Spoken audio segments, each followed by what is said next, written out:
Straight away. Hello, guys. Yes, welcome to the Friday night Liverpool wrap up. Liverpool are back now, so those of you who've been, there have been a couple of have been saying, dude, what's going on with Liverpool? Why are you doing San Diego Comic Con things? Too much wrestling, blah, blah, blah. Well, you will all be pleased to know that the season is now back and normal service is resumed. I'm just going to put this on Reddit as well. You can follow me on Reddit on the Anfield Geek if you would like.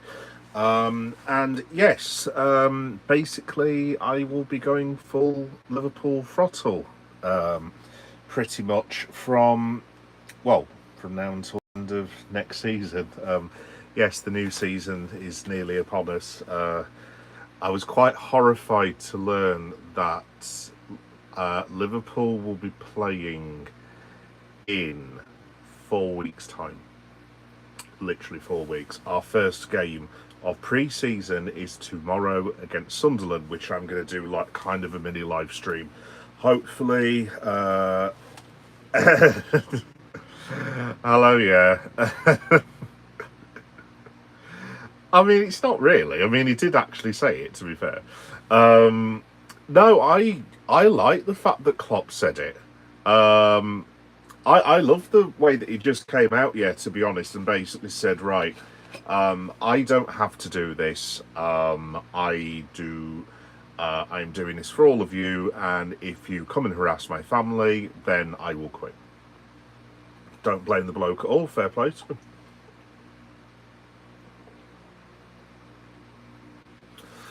Mind you, I mean, he's dealt with the British media. I mean, with the greatest respect, I can't imagine the German media or anything as bad as Fleet Street media and our media over here, to be fair. So I don't think Klopp will have... I would have thought most... Well, obviously, yeah, you'll know better than me, but I would have thought most Germans will be...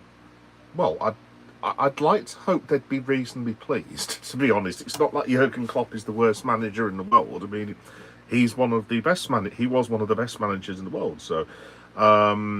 yeah, no, just, in fact, I'll start off by saying, genuinely, I love Jurgen.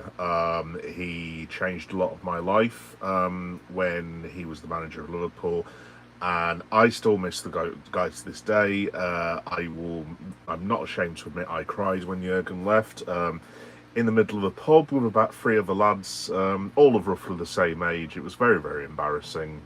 We were all sat there weeping in front of our wives and partners, which was also quite embarrassing as well. But yeah, no, best of luck to Jurgen. I hope he does really, really well. It was, yeah, I've watched a bit of the presser, and I just like the fact that Jurgen, it was very different to the I am the normal one speech when he first came to Liverpool, and he was all I'm not saying he wasn't friendly and approachable, obviously he was, and he spoke in his mother tongue and this, that and the other, but I just like the fact that he set his stall out straight away, and he was just like, right, I wouldn't say he said you're lucky to have me, but like he was very, very much like, I do not have to do this. And he said, to be fair to Jurgen, he did say it was an honour, and he said it's the greatest honour of his life, and it's the pinnacle. I know there's probably some Liverpool fans who will dispute, but no, at the end of the day, Jurgen Klopp's German-born. Obviously, it is going to be the pinnacle of his life. So fair play to him. There have been some Liverpool fans like, ooh, it's just like, well, obviously, it is going to be the honour of Jurgen's life. I mean, I'm sure his mum and dad, if they were here, would be very, very proud of him. I'm very proud of him. And I am backing, I know, yeah, won't like me saying this, but I am going to back Germany to win the Euros, which no doubt will draw a very rude response, I would imagine. But yes, folks. Anyway, normal services resumed, so I will be chatting Liverpool mostly now on the channel. Don't worry, I'm still going to be doing wrestling and stuff like that. I'll actually be doing some more San Diego Comic Con this evening as well, because I've been pretty obsessed with that. I would have liked to have seen some more San Diego Comic Con, but I've been sat in my office, otherwise known as the bedroom, pretty much for 7 or 8 hours. Another big day today of work that I got done. I am absolutely knackered, to be honest, exhausted. So I'll try and stick with it as long as I can do. But yeah, very happy with what I've done so far. But you know, quite happy with what I've done, and just very tired and in desperate need of a large glass of red wine as well. Let's have a look at the comments. You need to watch his full interview with RTL. His wife was with him. He was still having treatment. Oh, poor Jurgen. Oh, I genuinely hope he's okay. I'm glad my response made you laugh. Yeah, it did. Yeah, I can see the things there. How are you, Leo? I'm all right. Yeah, to be honest, I'm all right. I'm just. In fact, I'll tell you what. I'll show you in a minute, actually. But the room is. You know how it didn't look officey before? It does actually kind of look like an office now. I have literally worked my bollocks off today, excuse my language, getting this room ready, and yeah, it's a lot of hard work. Got loads more stuff out the door today. Got loads of bids on all the time, and yeah, it's yeah, I'm all right. Yeah, I'm all right. I'm just absolutely shattered, to be quite honest, my friend. But it's fine. It's fine. At the end of the day, look, I'm nothing special. I get to work in an office in my house, and there are lots of other people who are literally having to take a 2-hour commute home. And I'm not going to sit here and moan, complain, and bitch about it. At the end of the day, if I'm a bit tired, tough, get on with it. It's better than the situation I was in. So there we go. Mrs. Meta and Baby Meta, I hope you are paying. Yeah, I think Baby Meta's quite pleased that his dad said. Well, I thought he was going to be more pleased, and then like he obviously because he's got loads of kids around this area, and he's just like, oh, Dad, can I go and play with all the kids in the street? Which to be fair, is, I mean, I was a young man once, and like the choice of playing with a load of kids my age and getting into mischief or sitting with my dad was not a very difficult choice to make, as it was with everyone else. So yeah, fair play. I'd sack myself off as well if I was. But there we go. We all are. Baymax will be your paid PA. Hopefully. Well, he's going to be my paid assistant, next week, because we will be going out on our first father and son trip slash charity shop run that I've had to. Yes, there will be significant bribes, I would have thought. Hey, cool cat dude. I'm Hissy. Yes. I'm sorry that I mispronounced your name, by the way. Yes. Hello. Hope you're okay. Cool cat dude. Cool cat dude. That would be way easier for someone with my unique pronunciation skills, i.e., rubbish pronunciation skills, to pronounce, basically. Let's have a look. Pack Fresh has a new video clip up. Be sure to check it out. Okay, cool. Hello, Pack Fresh.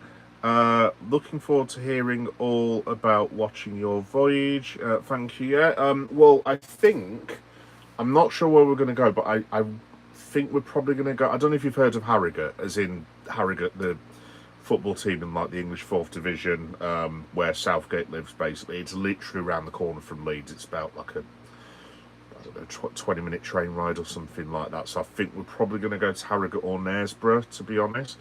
Let's have a look. Is the best channel on YouTube? Number 1 is Spanish speaking. Thank you, Pack Fresh, for that. Well, I don't speak Spanish, although I do have an update on. See, I've got a very quick brain actually. I do have an update on one of our Spanish players, otherwise known as Stefan Bajcetic, who is fit. He's actually fit to play football. I cannot believe it, to be honest. I mean, he's not. He's just come back to training, so I don't think we'll see him tomorrow. But shout out to Steffi. I'm glad he's getting there. I really am glad he's getting there. I'm just really gutted for Jayden Dans, who unfortunately is still injured. I hope he can, even if it's not Liverpool, I hope he can get back soon. Because Jayden's I mean, I've seen Jayden play against Southampton live, and he looks really, really good. So, obviously, still only a young man. I think he's about 21 now, maybe just 22. So, shout out to Jayden. Hope you get back soon, mate. Let's have a look. Stanis Bratislava. the football team, Bratislava. Also, congrats to Spain winning the World Cup. Long live Spain. Yes, from both of you. Yes, no, absolutely. I'm very, very pleased that we were all saved from a very unfortunate ending, shall we say, last week with that was another thing as well, the ban for pedis that we were all discussing about 4 or 5 days ago. In the words of Jasper Carrot, there isn't one. Yes, Mr. Leandro whatever it is Paredes will be facing no action of any kind whatsoever, allegedly.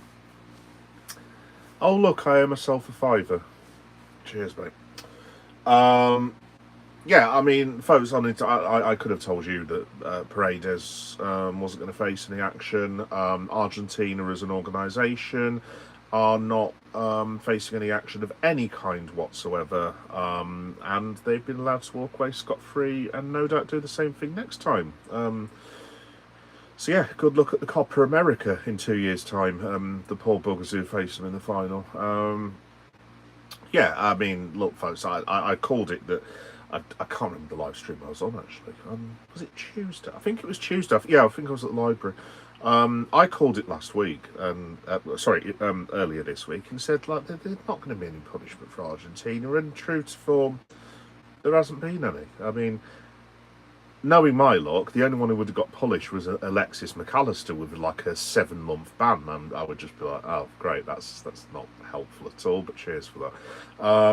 No, I've gone on records, folks, and said I think it was one of the most disgraceful things I've ever seen in any kind of. I said football match at the time. I think it's one of the most disgraceful things I've ever seen in any sort of sporting event of any description. It was pure, unadulterated fuggery, as far as I'm concerned. There's a posh big word, fuggery. But yeah, no, it was just like, I mean. That Simeone lad, like I said, I know I keep talking about this, but in the semi-final against England, he looked like he'd been on the ale. Like I said, the way he was steaming into these challenges and running around like a headless chicken. I mean, there was one stage he actually ran after a player who didn't have the ball. And I was like, what are you doing, you absolute cretin? So yeah, no, I'm delighted that Spain won, and here's to Spain and Argentina. Good luck with that Lionel Messi, because that was his last match for you, I would have thought. Unless they're going to try and get Messi to the Copa America at 41 years of age. I mean, I suppose Ronaldo did play for Portugal when he was 41, but, I mean, the next World Cup... Where is the next World Cup? Is it Saudi, the next World Cup? No, it's not, is it? They've got 2030. Oh, it's that random World Cup with all when they're sending it all over the bloody houses, isn't it? So it's going to like what, about 7 different countries all over the world, and it's like, oh, it's to honour the legacy of the World Cup and our forebearers and bring joy and happiness to the game. No, it isn't. It's to make money, you lying bastards. Basically, it has nothing to do with honouring the game. If you hold it in lots of different countries, because I've been working this out now, if you hold it in lots of different countries, right, and if you do expand the World Cup to 64 teams, and I don't know how many countries this next World Cup is meant to be in, I think it's 4 or something daft like that. If you divide 64, is 16, hopefully, 16, 30, yeah, you've basically got a tournament for every country. That's your reason why they're doing it for. It's absolute bullshit, basically saying, oh yeah, it's all about honouring the greatness of the game. No, it isn't. No, it is not at all. Wow, that was a very hot cup of tea. Crikey, woo, they blew my mouth off them. Let's have a look. Saudi, all about money and politics. Well, it is, yeah. I mean, this is the reason why I not stay out of it, because obviously the football's the main thing on the channel, so obviously I can't really stay out of it. But it's all just, I mean, that's one of the things that I'm going to lead with Mr. Bezos shortly, because I have got a list. I'm sure one or two of you saw my Substack post the other day in which I voiced my displeasure about Mr. Bezos's potential hopefully not ownership, but his involvement potentially with Liverpool Football Club. The revelation does not please me. Let's just put it that way. But yeah, let me just. I'm not going to read the whole things, folks, but let me just run through the Klopp thing. I'm just going to read from BBC Sport, which I mean, it's not exactly the best resource I could use, to be quite honest, but like I'm already on the tab and I can't be asked refinding it. So yada yada yada yada. Let's have a look. Jurgen Klopp started his reign as Germany head coach by threatening to quit if the media invades his family's privacy. I love Jurgen, I really do. 59-year-old issued a warning to the media as he held his first news conference as Germany's head coach. If you behave badly and don't leave my family in peace, then I'll be gone. I'll just turn away, Klopp said. I know there are other countries where national team coaches are treated even worse. I am not doing this job for myself, I'm doing it for you. I'm taking this job even though I've seen how you treated Julian Nagelsmann and Thomas Tuchel.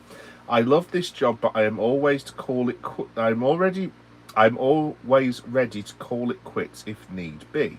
Then it goes on about Nagelsmann and Tuchel. I was going to say, I can't imagine the German media were hugely polite to Mr. Tuchel, nor should they have been after he attempted to get to a World Cup final by parking 25 buses in front of a goal. Let's have a look.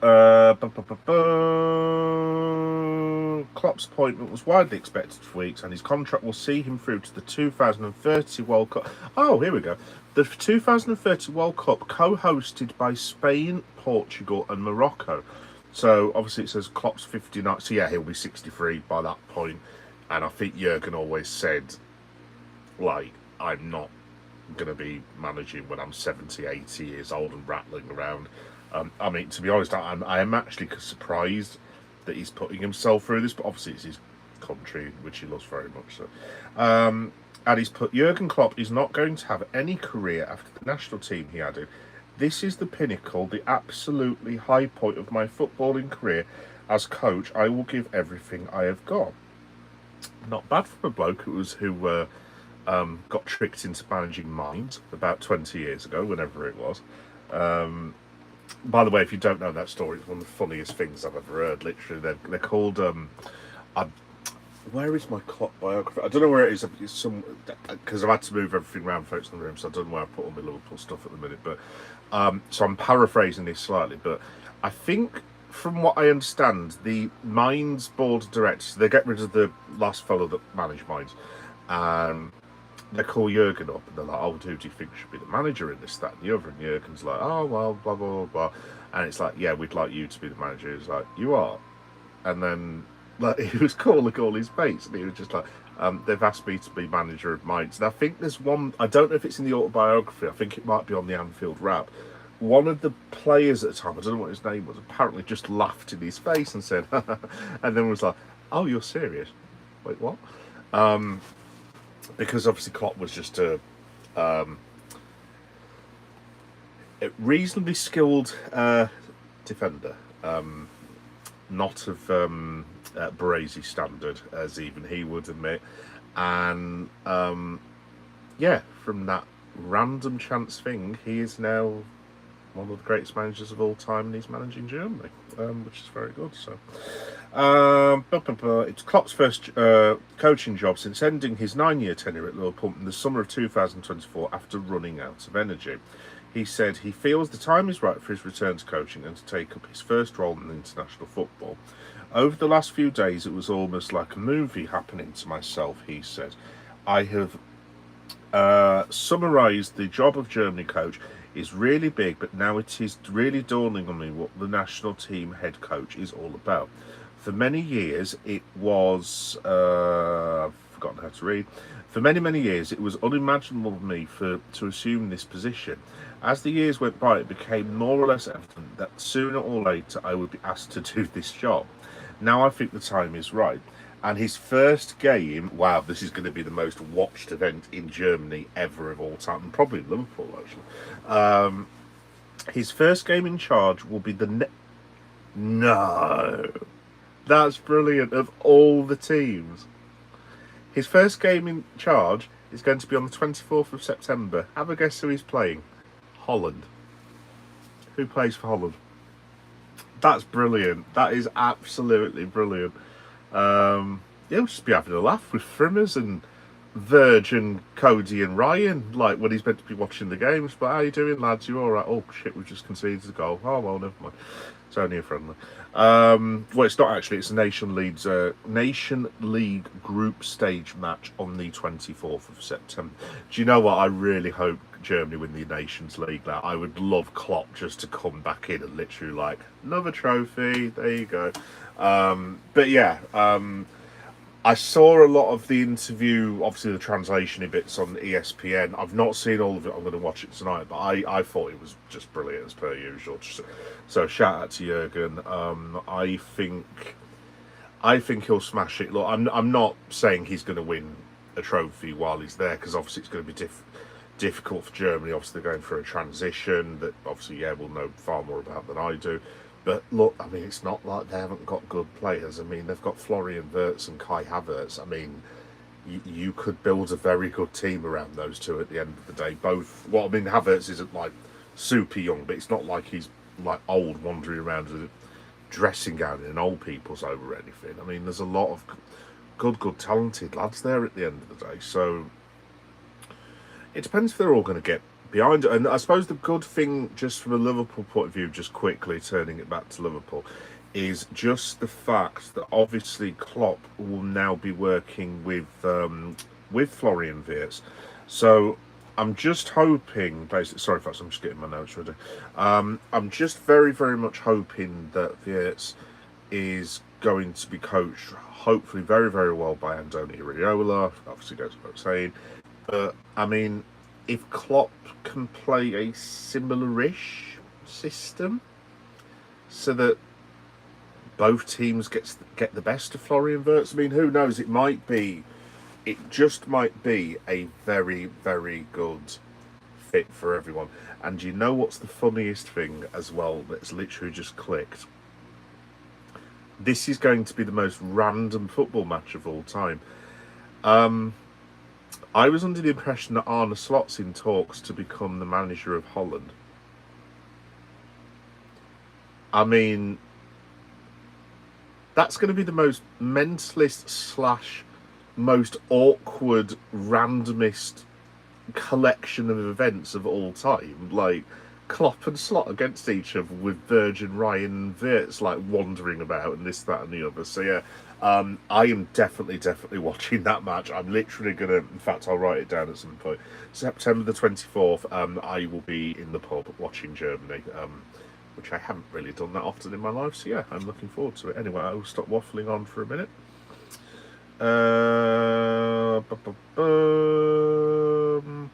Lol.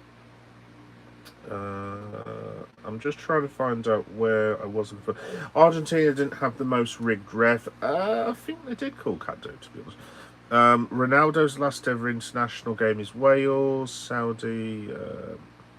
It's dream job. I told you this last year. Look. Well, yeah, no, I can imagine. Yeah, I mean, like I said, excuse me, sorry. I'd imagine Jurgen's very, very proud. I'd imagine all his family are proud. And it's like I said, I'd imagine his mum and dad would be. Obviously, God rest their souls, they're not here anymore. But yeah, I'd imagine it's a huge, huge day for his family. I'd imagine his wife's very proud, his son's very proud, and family are very proud. Yeah, no, I think you've got a fantastic coach there, yeah. But I mean, look, international football now, it's not like anyone stays there for like 7 or 8 years now anyway. Like, it's kind of like turning into club football. But I think Jurgen will make the World Cup.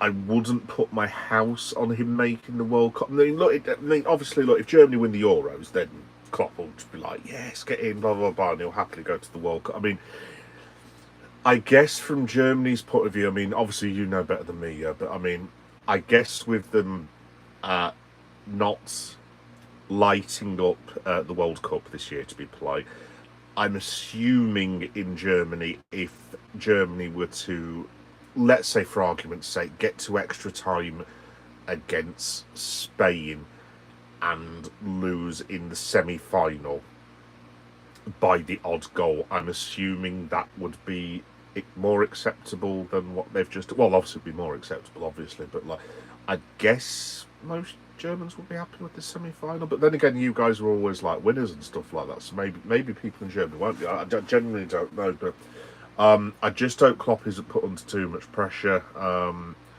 and just give the bloke time. Look, I sat through this obviously with Liverpool, as you know, and like Klopp didn't have the best start to his time in Liverpool, to be honest. I mean, after the first 10 or 15 matches, look, it looked really good because I think we'd won 10 out of 15 or something daft like that.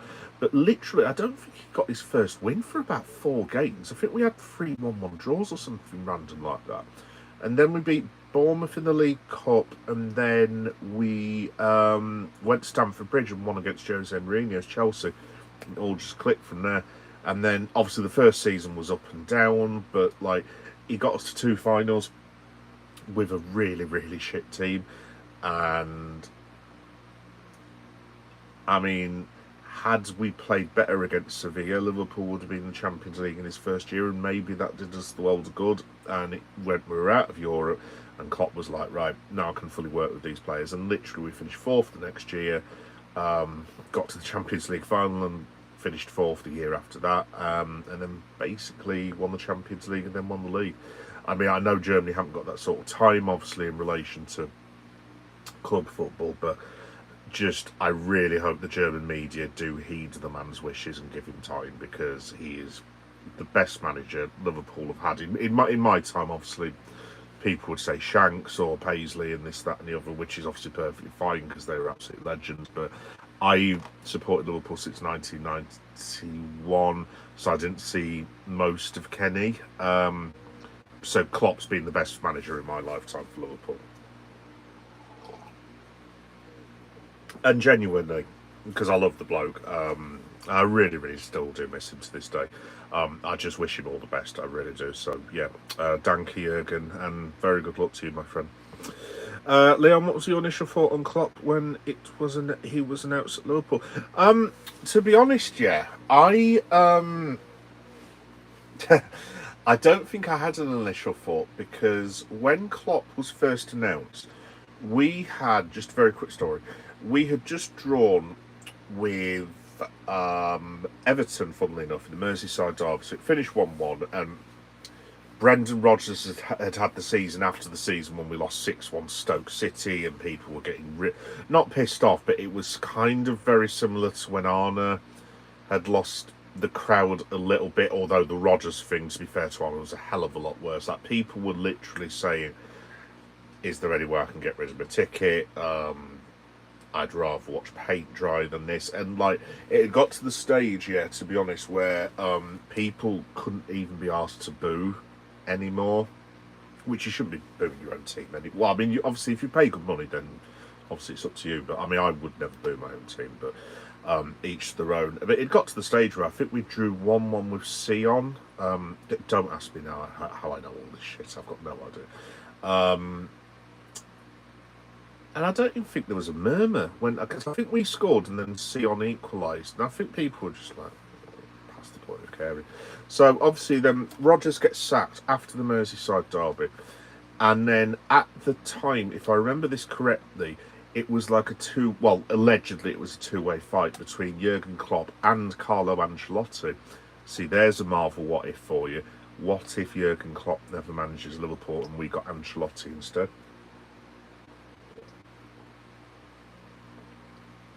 Would Carlo have done as well? Look, Carlo Ancelotti is a legend. As far as I'm concerned, I know he was manager of Real Madrid, but I respect Carlo Ancelotti so much because he is a genius football manager. I know obviously he's not done the best with Brazil, but I mean, Brazil are a joke. Let's have it right at the minute. And he's one of the best club managers of all time. Look, you can't argue with that many European Cups, and he's won leagues in every single country that he's ever managed. I mean, whatever you think about the money that's been given to him, I mean, that is pretty damn impressive. So, would Carlo have had the same impact? I think over time he might have done, but the thing was, Liverpool were broken, yeah, at the time, and we needed something, anyone. And I'm not sure whether. I'm not saying Carlo couldn't like do a Rafa Benitez and work at a lower level, like when Rafa worked in the Championship for Newcastle, and they were having to go to Burton Albion, or similarly when he did a really job at that really shit team called Everton. Sorry. Oh dear, season's not even started yet. I'm going to pay for that one, aren't I? So to be honest, when he got confirmed, I don't know, because obviously, yeah, you'll know more than me. But obviously, if you remember at the time, obviously Klopp had those two amazing, well, more than that, two amazing seasons where he won back-to-back Bundesligas with Borussia Dortmund. I loved the way that Dortmund played. They were genuinely a pleasure to watch. Not great on the old defending, but they were an absolute joy to watch. I remember when Lewandowski scored I think it was the 4 goals against Madrid at the I can never pronounce Dortmund's stadium name. I always say Signal Iguana Park, and it's not that, is it? you know where Dortmund play. Signal Iguana Park. By the way, incidentally, I know I've mentioned this before. One of my bucket list things, because I would like to come to Germany at some point, I would love to be in the Yellow Wall. In saying that, it does look like it takes a lot of effort. Because there was a couple of lads who went there and they were just like, I've never been so knackered in all my life. They don't bloody sit down. So, but yeah, I'd love to go into the Yellow Wall. It'd be absolutely awesome. But yeah, to be honest, I mean, so Klopp basically takes over Liverpool, and I was kind of like, just because, to be honest, yeah, I mean, even me, I was so disillusioned at the time. I mean, just for context as well. So this would have been, 2016? My lad was born late 2013. Still not sleeping. Me and Mrs. Meta have basically had, well, I mean, she especially, had 2.5 years of basically having 3 to 4 hours sleep. And it was getting to the point where we were like, whose idea was it to have a baby? Seriously? And we were both accusing one another. Like, it was like the Spider-Man meme. You. Yeah, we both blamed each other, which in retrospect was...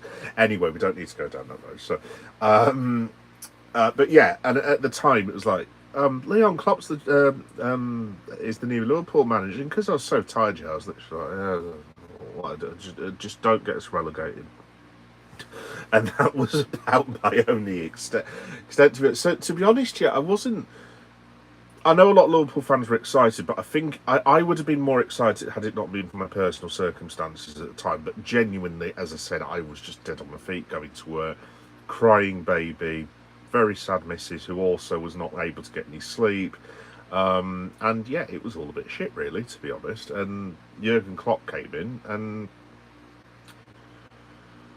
yeah, he changed the whole culture of the football club. And for, I would say, a period of a year, maybe 10 months, I would say for a period of the year that Liverpool were the best team in the world. And I've never ever said that about Liverpool. Maybe it wasn't for that long, maybe 8, let's say 8 months, something along those lines. So basically from where we came back against Barcelona, the 4-0, to the point where COVID was just about to hit and all the leagues got suspended, and Liverpool at the time, I think we'd won, it was something ridiculous, like 27 games out of 30 or something stupid, like 25 or whatever.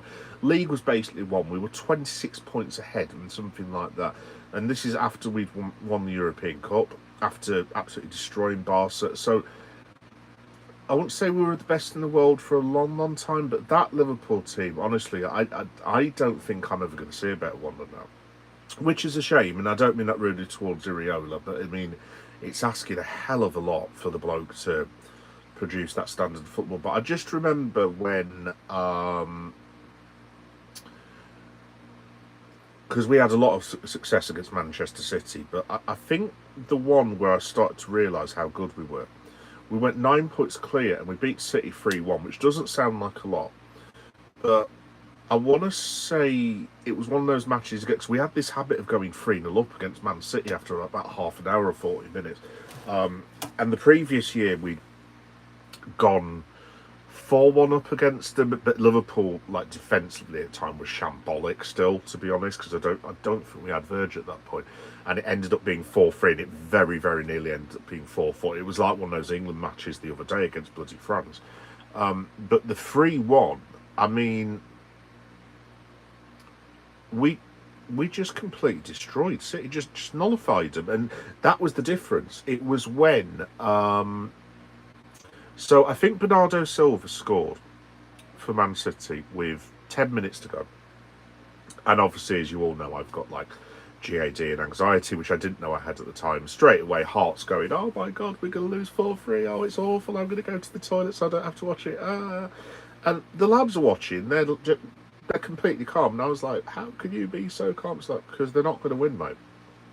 And I'm like, you don't know that. Oh, but it's just like, they won't. Liverpool just shut up shop now. And we just completely... I think that was the reason that I kind of thought, at the time, I was like, this is brilliant. Because it was just the control that we had.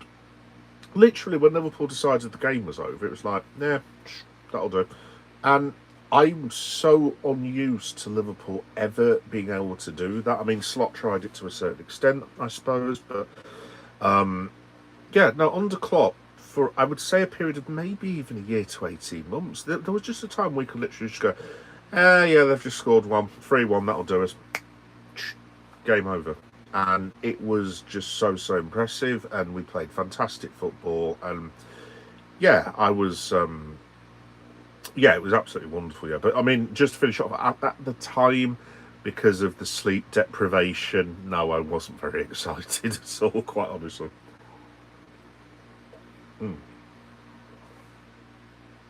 Go Hugh, bro.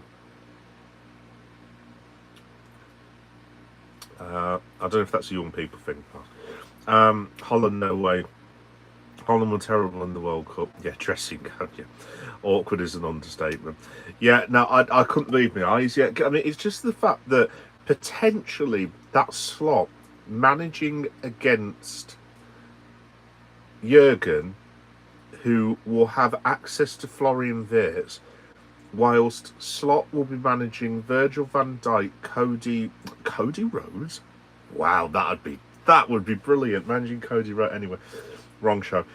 Managing Cody Gakpo, Ryan Gravenberch, and bloody Jeremy Frimpong as well, who he actually signed for a Bundesliga. I mean, it's the most random match I can think of.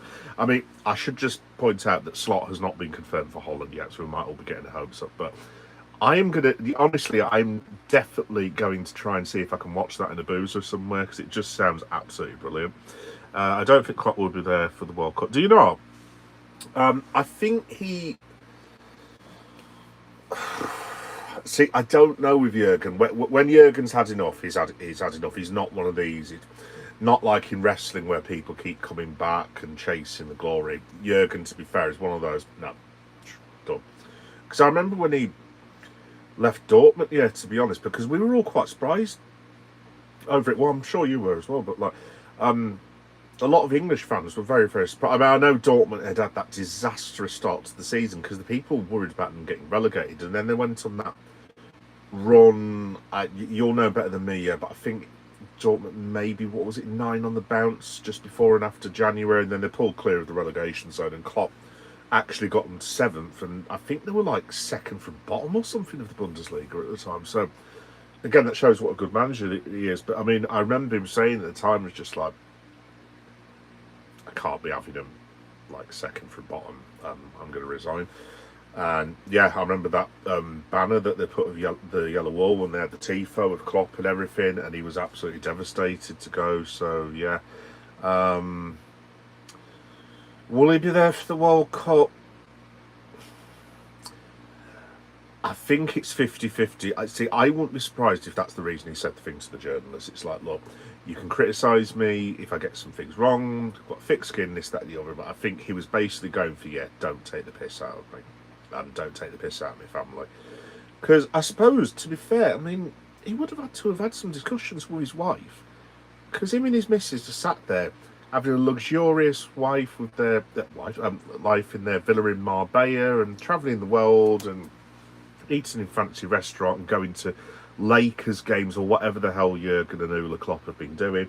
And then all of a sudden, wife, I've got this good idea. And I bet she's sat there with a magazine on the beach somewhere going, oh, Jesus Christ almighty. Who is it now, Jurgen? The German national team. Oh, my God almighty. So, I bet she was just like, so, shall we all move back to Germany? No. Obviously, because Germany's a fantastic country and everything, but I just wonder whether Ula would be like, I don't need at my, not that she's old or anything, but I don't need at this stage of my life when I'm trying to chill out and relax and look after my family and stuff. I don't need German news reporters trying to jump over my wall in Spain and take pictures of me in a bikini and stuff like that. So, not that I'm accusing German reporters of doing that. Well, I mean, maybe they might do, I don't know. Anyway, I'll be quiet then.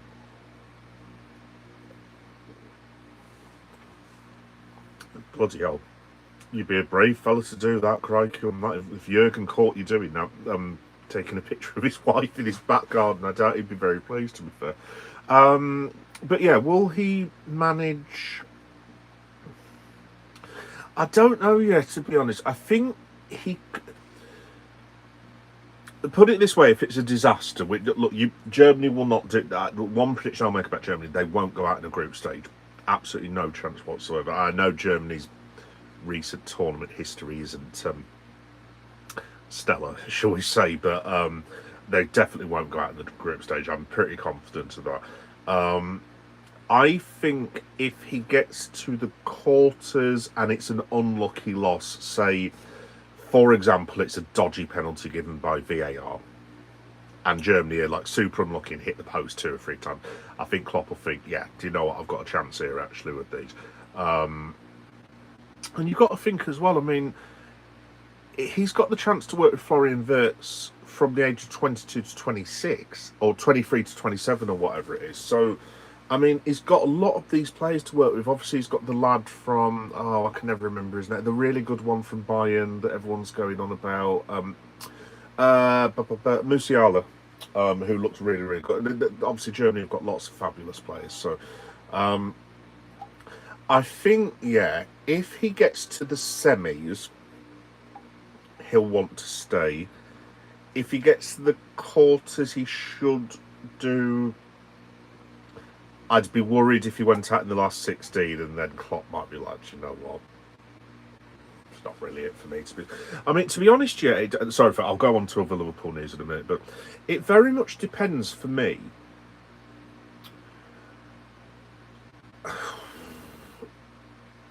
It depends how involved Jurgen's going to be. And I know that is a really stupid thing to say. It's like, well, of course he's going to be involved. He's a manager in the German national team. But maybe this is why he's chosen it. Do you think Thomas Tuchel is sat in his back garden thinking about England right now? I wouldn't have thought so. I'd imagine he's chilling out in Miami, giving it the big one on a bloody boat somewhere or something. Because, as well, Thomas Tuchel is allegedly a bit of a chick magnet as well for some reason, which I'm trying not to be. I mean, no, I'm not the most attractive man in the world. I'll hold my hands up to that. But I'm like, Thomas Tuchel, that's his wife. How? Basically. But yeah, anyway, that's a completely different subject. So, yes. Maybe Thomas Tuchel is very attractive to women. I don't know. Not what my wife said, put it that way. But yeah, no, I think it very much depends, yeah.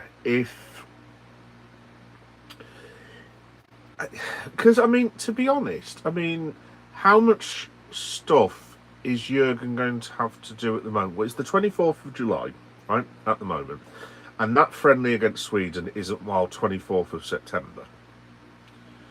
Most of the major European leagues don't start. I mean, obviously, you can be watching pre-season friendlies, I guess. And I mean, I mean, Wirtz will be playing for Liverpool when I go and see him against Monaco. By the way, cheap plug, that will be on Geek Blue Matter 7381, Liverpool versus Monaco. Live streams, a vlog, travel vlog, and lots of shorts of all the goals that we're going to score against Monaco on August the 9th. Cheers, thank you. Anyway, so I suppose, I mean, how much work is he going to have to... I mean, he's going to have to do paperwork and stuff and this, that and the other, and meetings and things that Jurgen doesn't particularly like doing, and media briefings and so on and so forth. But is he going to have that much to do before, what, September? Probably not. Are Germans bothered about the Nation League? I'd probably politely suggest this is Germany, one of the greatest ever international football teams in international football, who have won God knows how many World Cups now. So I'd probably politely suggest most Germans aren't going to give a toss about the Europa League, about the Nations League. So, I mean, I guess it depends. In fact, folks, let me just have a look. So I'm quite interested in this now. Presumably, do we start the European Championship qualifiers?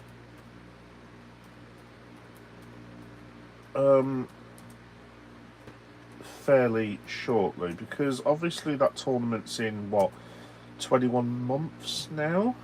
I'm just having a look. European qualifiers, Germany.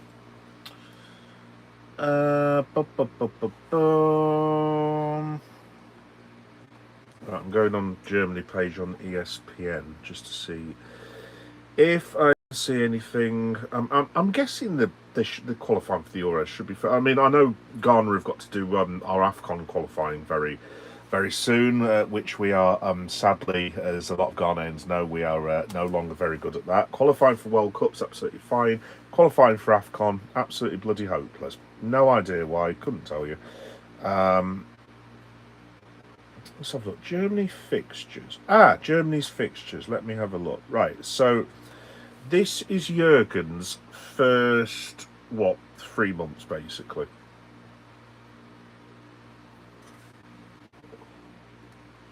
One thing I'm going to be very interested to Jurgen, by the way, before I read this. Jurgen was famously not a huge fan of international breaks, particularly friendlies, and now the boot's on the other foot. Like, some of the managers now are just going to be like, it's like, can I have Florian Wirtz, please, Andoni? It's like, no, I think not, actually. No, I'm sure he won't do that. But so this is, and listen out, yeah, as well. These are Germany's fixtures. It's all the nations. So maybe the qualifying's in for the Euros is next year. Then I don't know, but Holland against Germany, so that's in Holland on the 24th. The 27th is Germany against Greece, which is Kostas Tsimikas. That's brilliant. That's absolutely brilliant. Love it. 1st of October is Germany versus Serbia. That'll be a decent game. Greece versus Germany is the 4th of October, so it's like a round robin thing, basically. And then the last two, I mean, obviously this doesn't include German friendlies, of which you would assume there'd be a couple as well. So you've got the last two matches that Germany have got listed are Serbia versus Germany on the 13th of November, and then you've got on Monday the 16th of November Germany against the Netherlands in the Nations League. Now, I don't give a toss about the Nations League. So if someone can explain in the comments how the Nations League works, that's easy for me to say. Please let me know, because I don't give a shit about the Nations League at all. I just think it's a glorified tin pot competition. If you're a fan of a national team that's won the Nations League, I do apologise for being rude, but I just think it's a massive pile of shite, basically. I'm nothing if not blunt, folks. But yeah, if you know how it works, let me know, because I'm assuming if Germany were to win, that's the thing. I don't even know, how do you qualify for that last foot?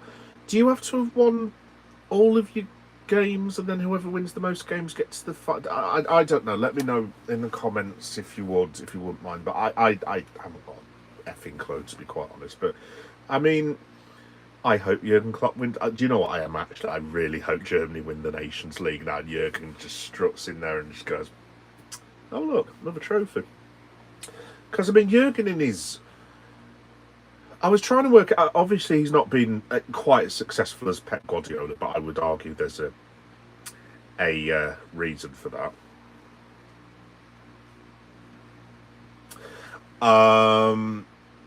But I'm just trying to work it out. I mean, I don't know if, I think when he got Mainz promoted, I think it was via the German playoff system, was it? I don't know, because it was a long, long time ago now. I think that was 2008 or something like that.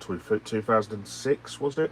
Because that's why I always love Jurgen. I love the fact that, well, I don't love it for him, obviously, but he actually missed out on Mainz going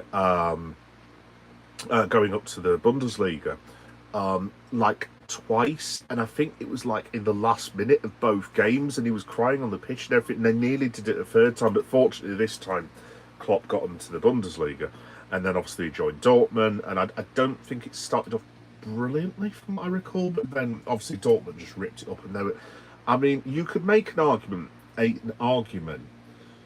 for saying Borussia Dortmund in about 2007 to 8 were one of the best teams in the world, if not the outright best team in the world, at least for attacking, not maybe defensively. But I honestly, sorry to keep waffling on about Dortmund, but I absolutely loved watching them. They were so good back in the day.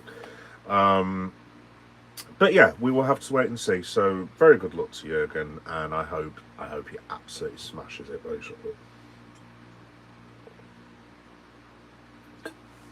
So there we go. So I'm probably miles behind on comments now, so I do apologise. 4 years' time, no, he'll be in Mallorca supping wine. Well, hopefully in 4 hours, yeah, that's what I'll be doing as well.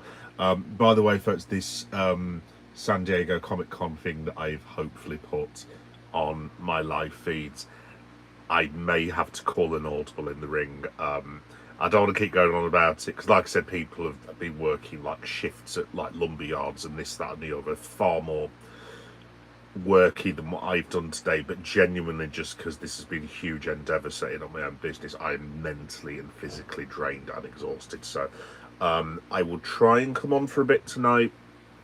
Can't guarantee. To be quite frank, I would just like literally just have the world's biggest glass of wine, let it settle, have a kebab, basically just go fall asleep on the couch, have Mrs. Meta say, "Go to bed, love, you're on the couch," as she usually does, and then just go to sleep for several hours. But there we go.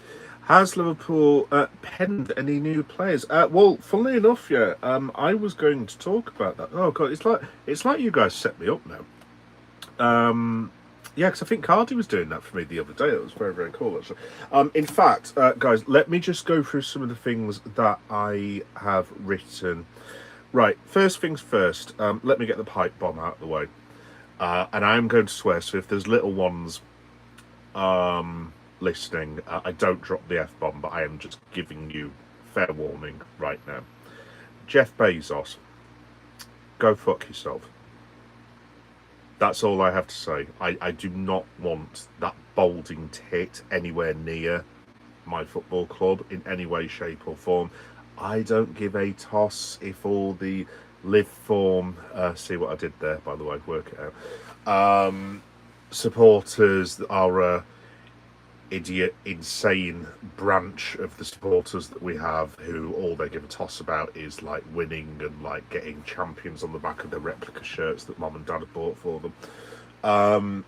I couldn't give a toss if the PSR rules were reversed and Jeff Bezos came in and said, here's £2 billion, you can have whatever you want, Liverpool fans. I would still tell him to fuck off. Liverpool is...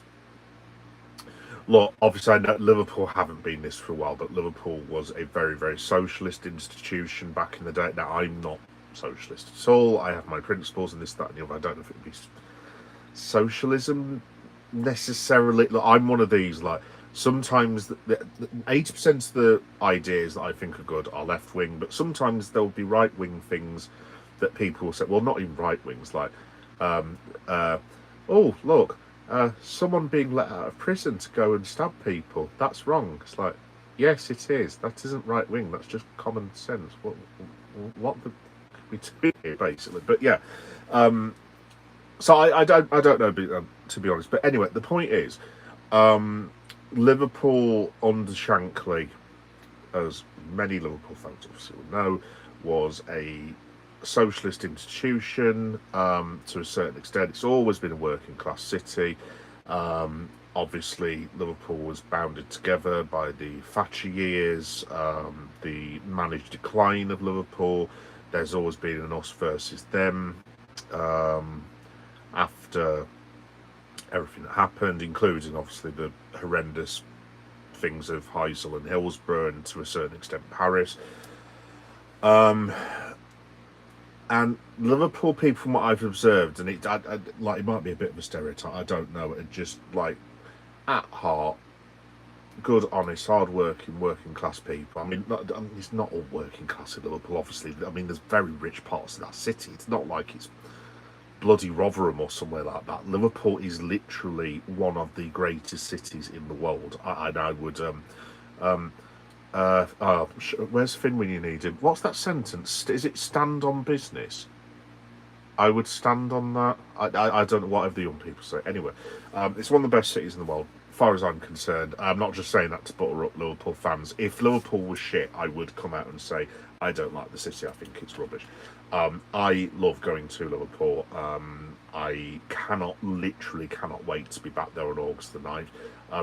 I wouldn't say it brings me pain when I have to leave, but like the last time I left, I mean, I could have cried, to be honest, because I just love, like, because obviously I'm there quite a bit on my own because I'm doing vlogging and stuff, and like, it's kind of one of those cities that you feel as if you're, well, literally, you'll never walk alone. That's why it's so beautiful for the city. And I suppose the reason I'm waffling on about all this is that Jeff Bezos is the absolute antithesis of that. He's basically a slave wage peddler who treats his employees, from what I've seen, like complete and utter shitbags, pays them the absolute bare minimum, and then eats up all the profit for himself, and then goes to sit his big arse on his yacht with his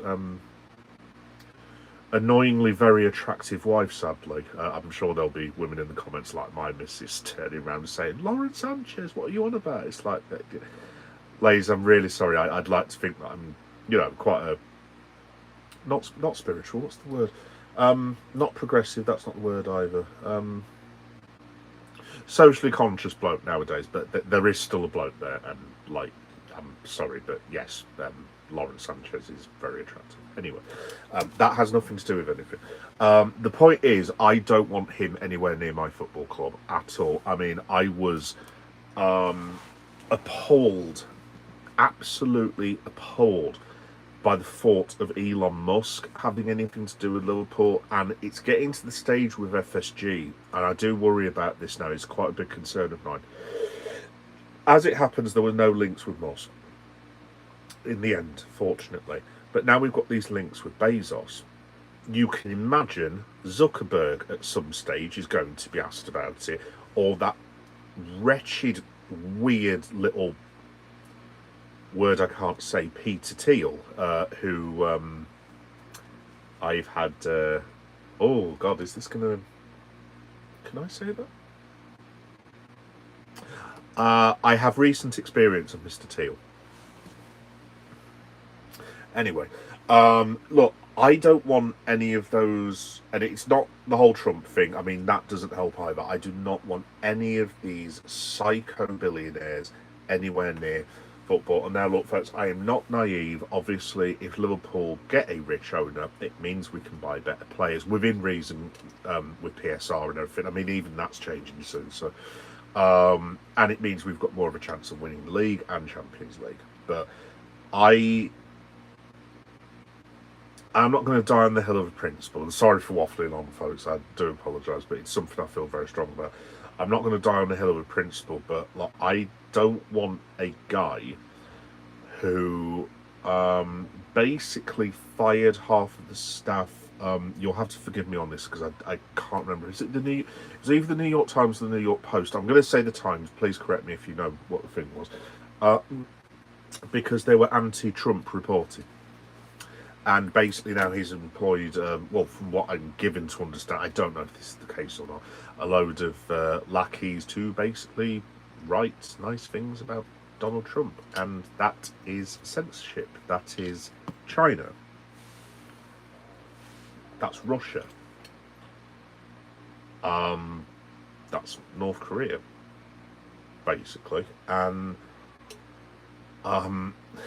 if Mr. Bezos thinks that Liverpool Football Club works in that way with our fans, he is in for a very, very, very rude awakening.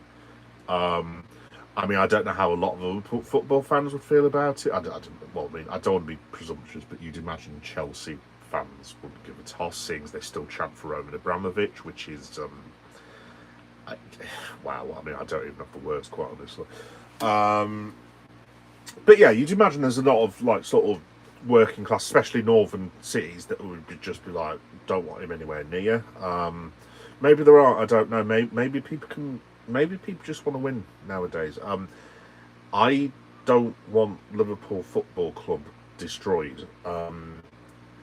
It was bad enough, and sorry folks, I will stop going on about this in a minute, but we, if you just indulge me for a second, we had the yellow card protest, which was organised by Spiritus Shankly, Liverpool Women's Supporters Club, the Spy on Cop, Gareth Roberts of the Late Challenge podcast. Shout out to Gareth, really, really lovely bloke, top man.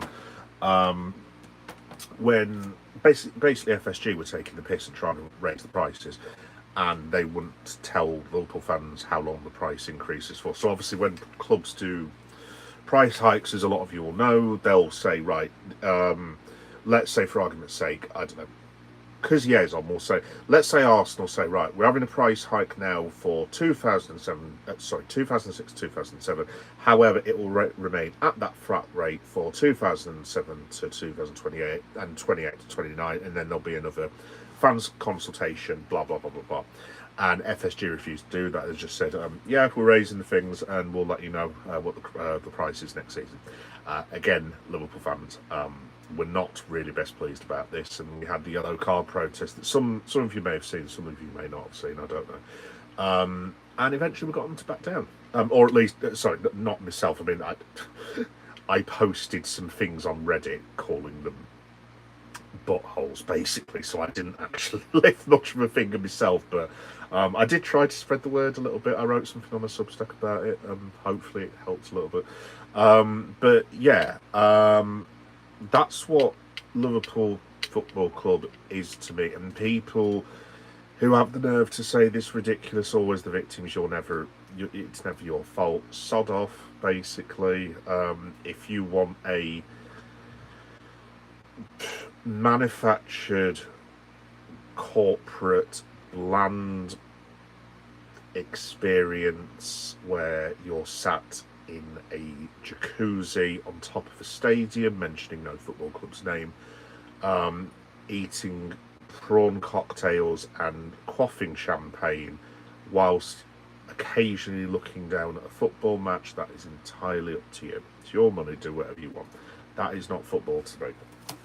And Jeff Bezos is unlikely to do much to make that sort of situation we've got with modern football any worse. So for the sake of the club, sake of the Premier League, I do not want that huge prick anywhere near my football club.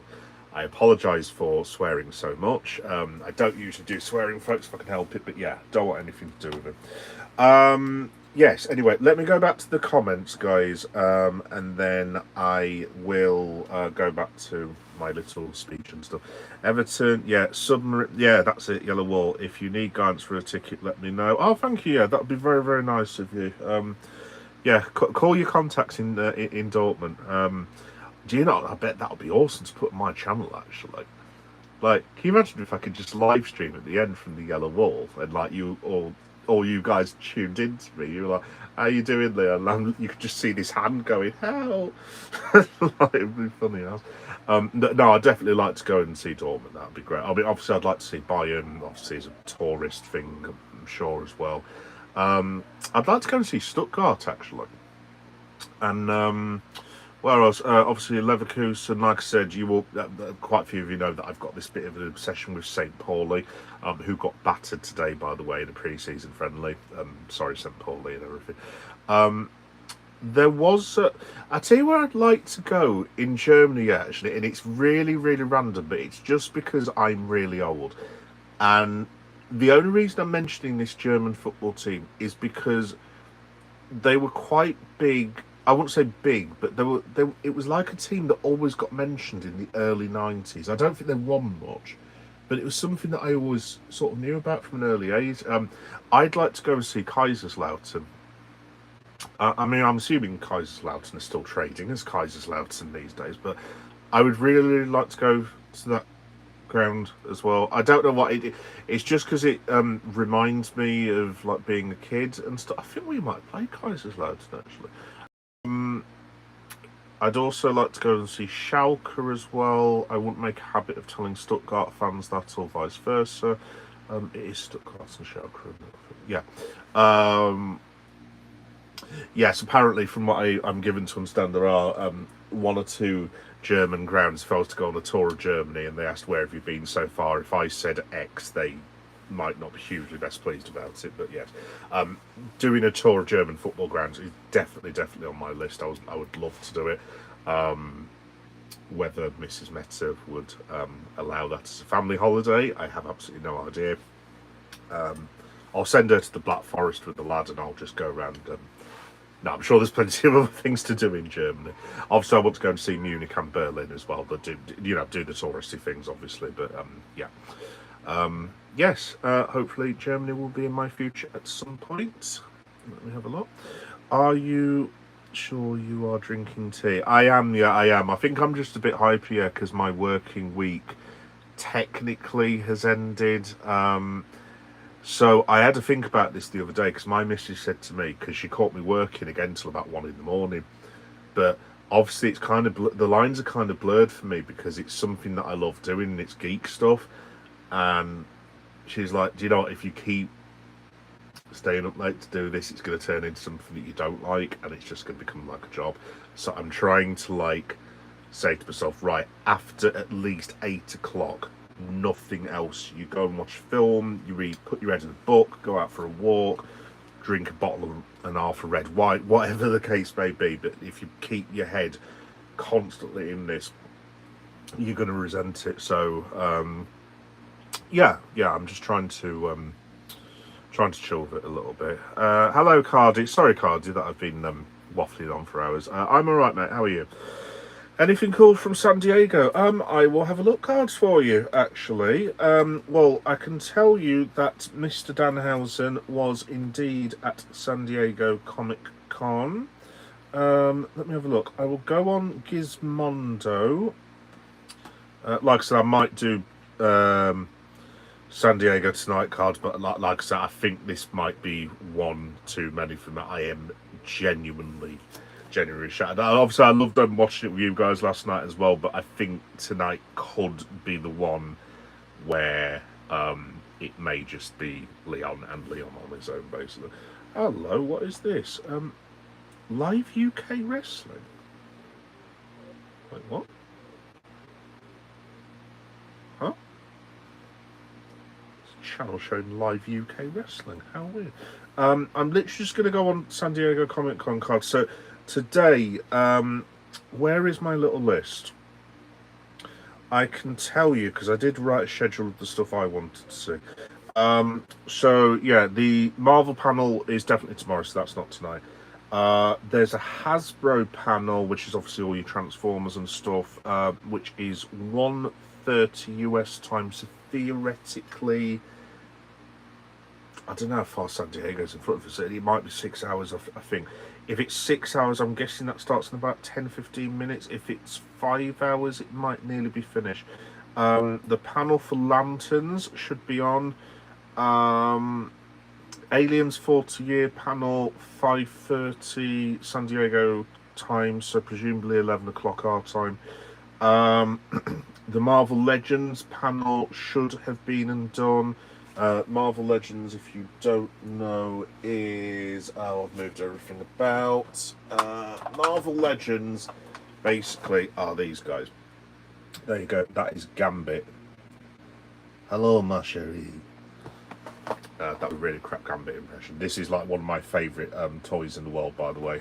So obviously I'm now in the business of toy selling and stuff, but if you're going to try that, buy that off me.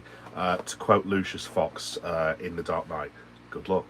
That is never being sold. If literally that is like my... If I have to get rid of everything in order to support my family, I will do, but I'm not getting rid of Gambit, basically. So yeah, there's a Marvel Legends panel on. There was meant to be the AEW thing cards with Will Ospreay, but I've been looking all day and I can't find anything at all, to be honest. I think we were meant to be having a Sony panel to do, which possibly may have been Spider-Verse, as in Spider-Verse 3. However, I heard someone talking about it at the convention the other day, as in, like, you know, when you watch one of the videos and people are walking around and stuff. I heard someone talking about saying, I'm really surprised that Sony aren't here this year. So I don't know if I've got the wrong end of the stick with that. But just in terms of other stuff, yeah, I mean, obviously, Cardi, I've been in my element looking at the toys. I mean, they are... You wouldn't think I'm 46, you really wouldn't. Literally, I think I did a proper, like, wedding dress reveal, like in front of my missus earlier, as in going, oh my god, like that. Missus is just literally like, bloody hell, you're worse than I am, love.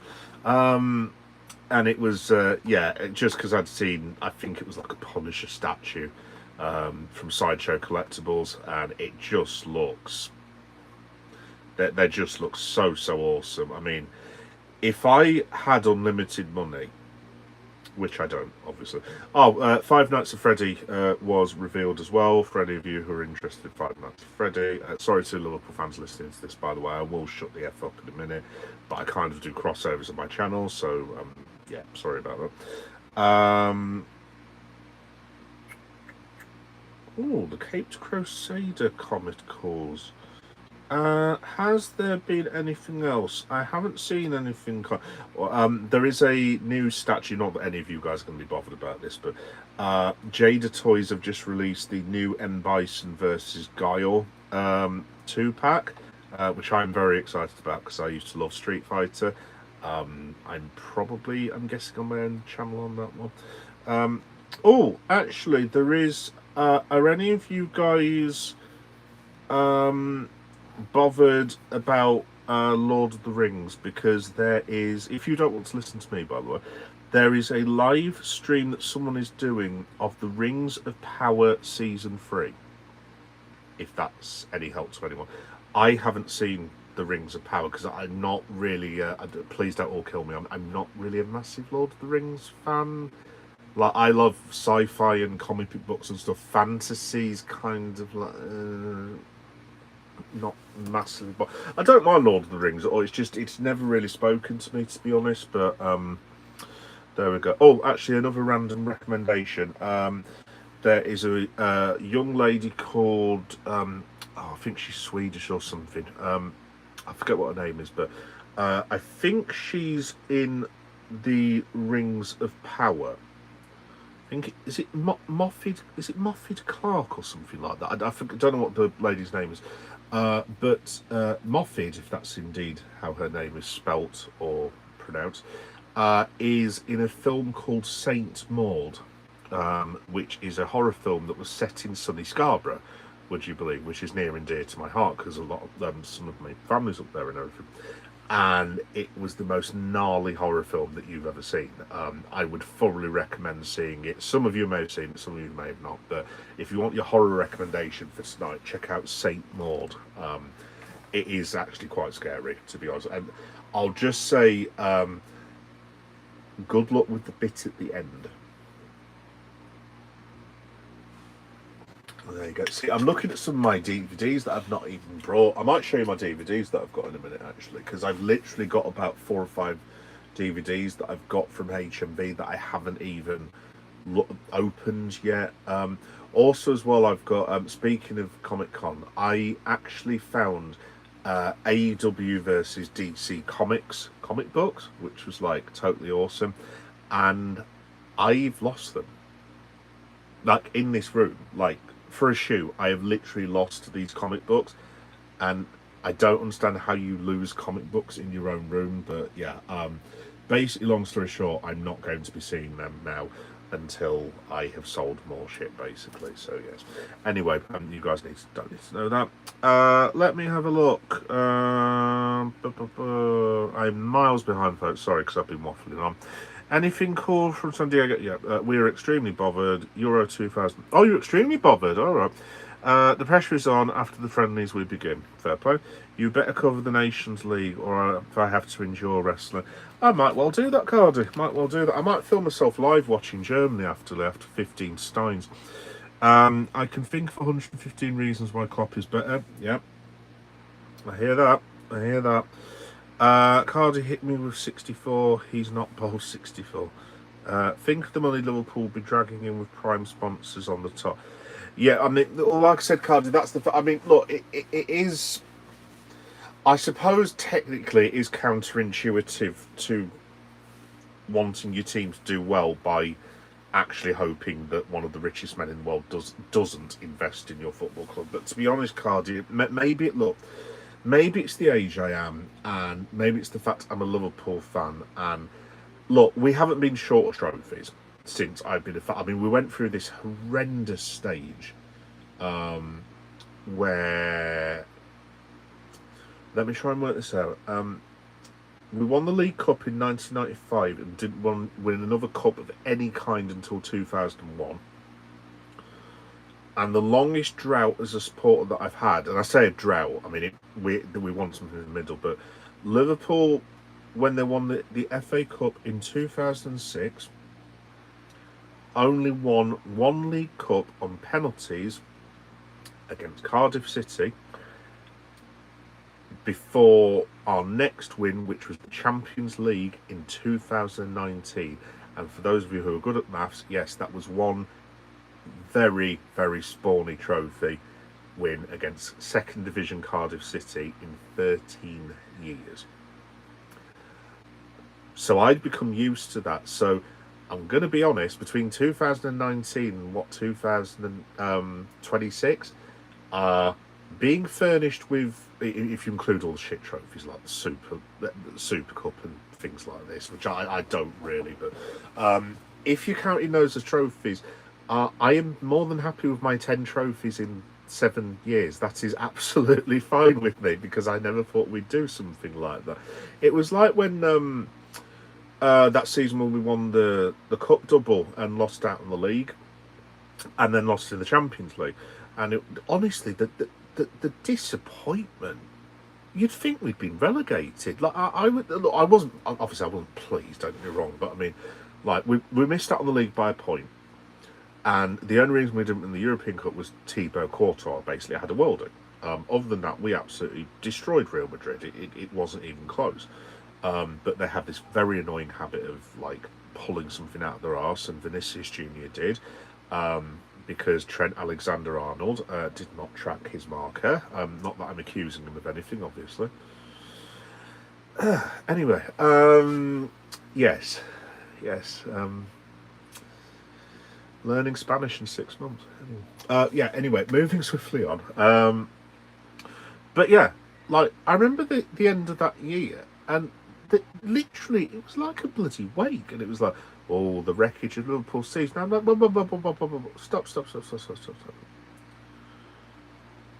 One FA Cup, one League Cup, a second place finish in the league because we missed out technically on the league by 2 goals, and we lost the Champions League because the keeper had a worldie. You're talking you're talking a 4-goal swing, and Liverpool would officially have been the greatest, not far off the greatest side in the history of football. I mean, obviously you've got to win like the 6 with the World Cup and everything, and the Club World Cup and blah blah blah blah blah. But I'm just like, guys, we've got to a European Cup final, finished second and won 2 trophies. How is that a bad? I don't know.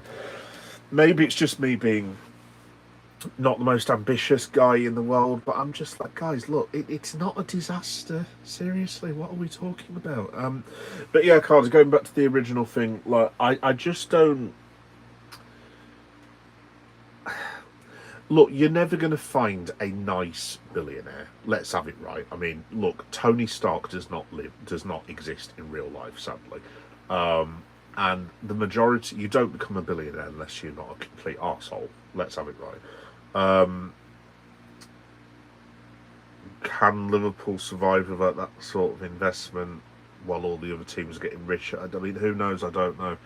But I just don't want Liverpool to betray the ethos of the club, whatever little remains. I mean, I don't want... the reason that I was so upset about the price hike was when I go to Liverpool, I expect to hear Scouse voices. I don't want to hear a load of people that sound like me with a not a Brummie accent, but like, I don't want to hear a load of people from different parts of the world. Now, look, don't get me wrong. If 1% of the stadium is filled with people who aren't from this country, who've come for lifetime trip and this, that, and the other. I mean, I do it myself, obviously. So there's nothing wrong with that at all. 1 or 2%, that's fine. But I don't want Liverpool, because that's what a lot of these clubs are turned into. It's like it's been turned into tourism football, I think is that the thing it's called now by the young people. I don't want it turning into like a just a fit. Look, if you want to come and watch football, if you're really into it, it's like, oh, I've always wanted to watch Liverpool or Arsenal or Spurs or Man United or Man City or whoever it is, and you're really passionate about it, absolutely, you come and see it and everything. But if it's just like I've been to this place, I've been to this place, yeah, I'll tick off Liverpool, and it's just like, that's, yeah, I don't know, Cardiff, I don't know, it's just, I don't like where football's going, I really don't, I haven't liked where it's going for a long, long time, and if it carries on like this, there will be an inflection point at one point, where there'll be a lot of working class supporters, and people are falling away from the game now. I mean, one of my mates was a season ticket holder at Tottenham. He gave up his season ticket. I was like, why have you done that next? He just turned around and said, it's not real football anymore. It's a load of millionaires titting it out on a football pitch, I think was his very impolite synopsis of modern football. So, yeah, there's going to come a point where there's a lot of, maybe not even working class people, maybe just people in general who just don't want the piss taken out and the prices and stuff, who are just going to turn around and say, I'm not paying £100 for a football ticket. Simple as that. I mean, last season, I paid £90 to watch Liverpool versus Barnsley, which is actually good from the seat place that I use that's called Seat Loader. But, I mean, because some of these companies will charge like 500, 600, 700 quid. I mean, some of them charge thousands for a single ticket, which obviously I would never do. But obviously, I jumped at the chance for Liverpool Barnsley, and like, but then you kind of like, I've just paid £90 to watch bloody Barnsley at Anfield. You know what I mean? No, obviously, no disrespect intended whatsoever. But you like, if I'd have seen Liverpool Barnsley in the 90s, and I could have been the cop, I could have got a ticket for £25, easy, maybe even lower than that. And it's just, I don't know, obviously I can't lay all this at the feet of Jeff Bezos, but it's just going to the stage where it's just too commercial, it's too political, and one day they'll push so many people away that modern football will cease to exist one day. Might be beyond our lifetimes, I don't know, but it will get to the stage where people are just like, you know, I've had enough, basically. But yes, there we go. Are you German? Yes, that's me. I love Kai Havertz. I saw him play against Rangers for Leverkusen. He was pinging the ball around. Oh God, he's a fabulous footballer, isn't he? Absolutely. Could do with calming his temper down, Mr. Havertz, I have to say sometimes. There was I'm sure knows about this, but there was an incident when Mr. Havertz was playing against Dan Burn for Chelsea, which wasn't his finest hour that he's ever had in the world, is the politest thing I'd say. Also, I know Kai Havertz is quite a big built bloke, but I'm not sure whether headbutting Dan Burn, potentially the strongest human being in the world, was necessarily the best idea he's ever had, but still. Let's have a look there indeed. Kai's fantastic, he's come a long way. Are you Scottish Cardi? Yes, I am. I do watch Arsenal. My brother lives in London and goes to the games, very good. Leo ICW is Friday night. So, oh, is that what it is, Cardi? Oh, let me have a look. Yeah, because I might subscribe to that actually, because that's oh yeah, there's like 30 people watching it, isn't there? That's really, really weird. Yeah, live UKW showdown. I wonder if that's that thing that's from because there was a wrestling show that was meant to be on the Extreme channel, and I think we've just lost the Extreme channel, unfortunately. Oh yeah, cool. 34 watching now. That's very cool. Oh, I'll be number 34. I'll put that on the background. Yes. That is cool. Gambit is my favourite. Yeah, he's my. I think. Whoa. Oh God, you got me there, Cardi. Favourite X-Men would be in the top 2. I think Wolverine's always been number 1. I'm gonna cheat a little bit and say Deadpool isn't officially an X-Man, so I'm gonna remove him from the conversation. I always loved Jubilee as well. Jubilee was absolutely freaking awesome. Storm was awesome as well. But like a lot of people, Wolverine was my favourite. Because there was a lot of us in the 90s who used to hate Scott Summers, i.e. Cyclops, because he just came across like you always wanted Wolverine to kick the living shit out of him, to be honest. Because he just came across as a massive Richard head, basically. So, yeah. There we go, anyway. But would Gambit be my favourite? He's definitely in the conversation top 10 superheroes of all time for me, personally, Cardi. But my favourite is... Where is he? Can't I show you one? Am I anywhere near this guy? Yes, I am, because I've got loads of him. The best superhero in the world is that guy. Simple as that. Spidey is the best. The best there is, the best there was, and the best there ever will be. I love Spider-Man, and I'm like literally... My spider sense is tingling, shall we say, for next week, because it's literally Spider-Man Brand New Day next week. By the way, another cheap plug. If you like Spider-Man, keep an eye on this channel at 8 o'clock next week, is all I will say. Basically, it's Toy Shores, as per usual. So I was going to say, don't get too excited. Yeah, it's Friday today, isn't it? Yeah. Oh, yeah, it's Toy Shorts Friday today. Yeah. Really sorry, folks, by the way, if you do like my toy shorts, I'm afraid there's only 3 of them this week, because I've had to save a load for Spidey next week. Also, I've not been able to go out and get the toy shorts, so I apologise. I hopefully will be putting rather a few of them on next week, because I'm thinking, providing there's not a fiasco with my last ever wage, which I still, obviously because I have no trust in those fuckers whatsoever, I still think there might be a slight sting in the tail, but as long as there isn't, I might potentially be going to Meadowhall next week. For those of you who don't know, Meadowhall's just outside of Sheffield. I mean, it's actually in Sheffield, but it's just outside of it. So I might be going there with my lad, potentially, but I will let you guys know. Your brother has good taste. I have a friend in just outside Glasgow, Cumberland, interesting place, 15 time.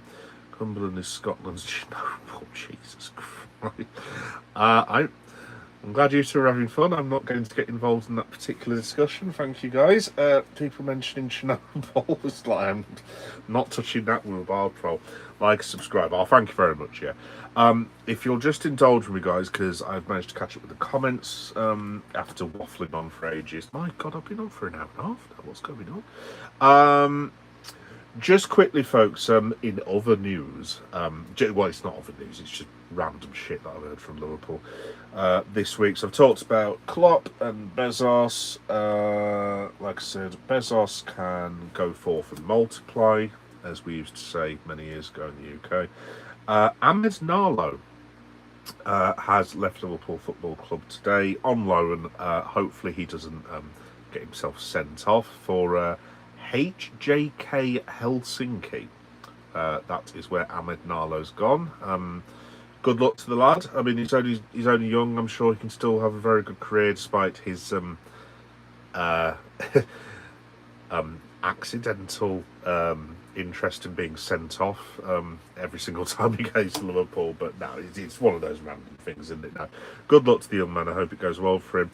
Armin Pesci has left as well. He was our fourth choice keeper. I don't know where he's gone. I can't quite remember where he's gone, but I think he may have gone somewhere similar to Ahmed, actually.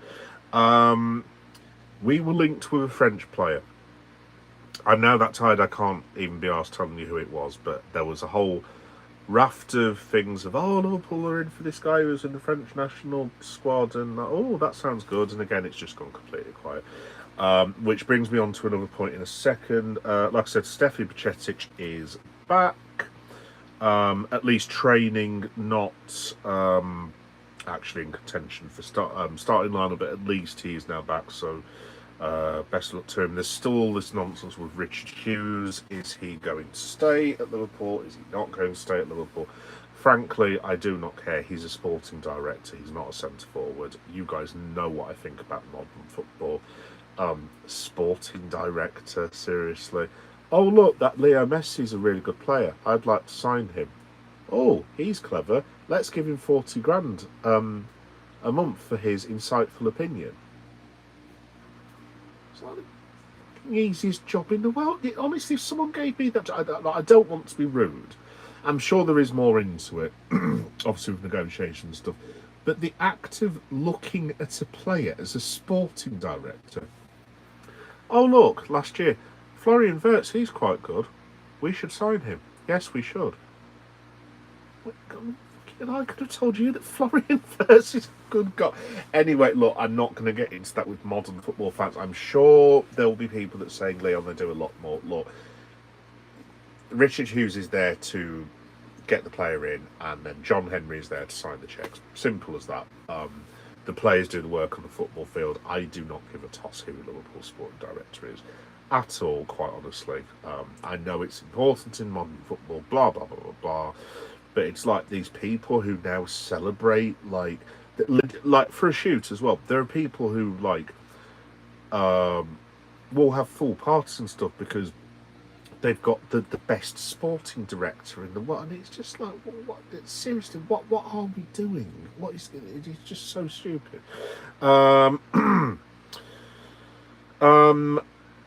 else was I going to talk? Oh, yes. So, like I said, folks, it's one of those days tomorrow. You'll have to bear with me. I'm not entirely sure how tomorrow is going to work. I may be out. I might not be out.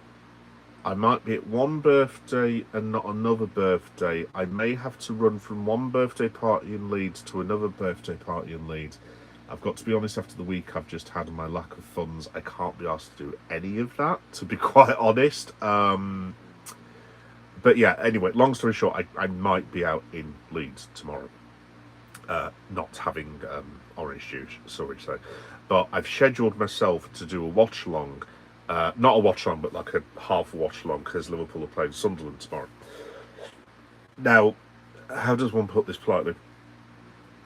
If the birthday celebrations take a divergent turn, I may not be capable of doing the live stream, or you might be in for a very humorous and entertaining live stream. However, we don't start playing Sunderland until 11 o'clock tomorrow night. That's who we're playing on the US tour. And Mrs. Meta, as I made Ye laugh at earlier, sometimes has this habit of wandering the grounds in her dressing gown, looking at things and going, oh, that's nice, at like very inopportune and random moments.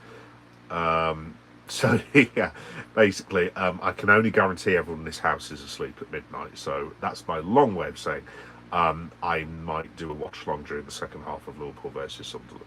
But it very much depends if I'm going to be back and blah blah blah blah and so on and so forth. But I will let you know as soon as I can do. Like I said, guys, thanks for sticking with me with the live streams. It's super awkward for me to plan anything at the moment, where everything that's going on. In fact, I did say I was going to show you actually. I've had a bit of a result today because obviously, as you guys know, I've been sorting out my home business, and obviously my room looked like a bit of a shit tip the other day, and it did not look like an office. However, after a lot of hard work, we now have something. I know it doesn't look it, something approaching an office. So basically, all my padded envelopes are now in there. The Liverpool section has been gutted out a little bit. That suitcase has all my Liverpool tops in. Those bags are full of parcels to take to Royal Mail. I've had to move the wrestling thing a little bit, just in order to fit all the toys and football shirts in. So unfortunately, guys, I'm really sorry. I know Finn will be gutted about this. The wrestling collection has had to be moved for now, but I put some belts on those boxes. But basically, all of those boxes, I know it doesn't look it, contain several £1,000s worth of toys and merch, basically, somewhere buried in them. So I will be working through those the next few weeks. That is my desk. Yes, it's a bit dirty as well, so it's clear.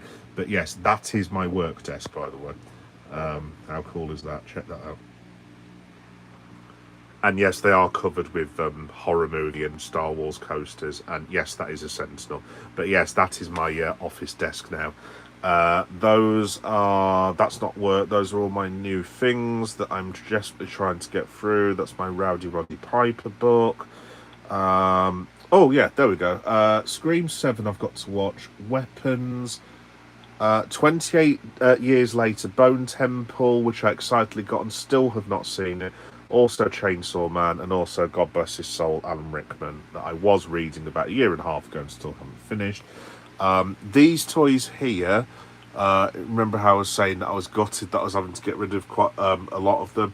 These are all the ones that are staying, hopefully. So that is Hugh Jackman as Wolverine. That is Moon Knight. That is not Castle Grayskull, Snake Mountain of He-Man fame in Funko form. Most of these should now be staying, hopefully. So the wrestling figures that were over there are now basically here, basically. That is Ric Flair's autograph, for anyone that's interested. Speaking of which, woo, there he is, that's the Nature Boy. So most of those should be staying, except for these guys, most of which should be going. I think, yes, that is Tupac Shakur. And now I have a place to put my documentation and stuff, which is very, very cool. That's a Star Wars box. And yeah, basically, I will stop showing you random shit in my room now, but basically that has taken me a boatload of time to do. But the reason I was telling you all that, basically, was I've just got to show you the most important thing.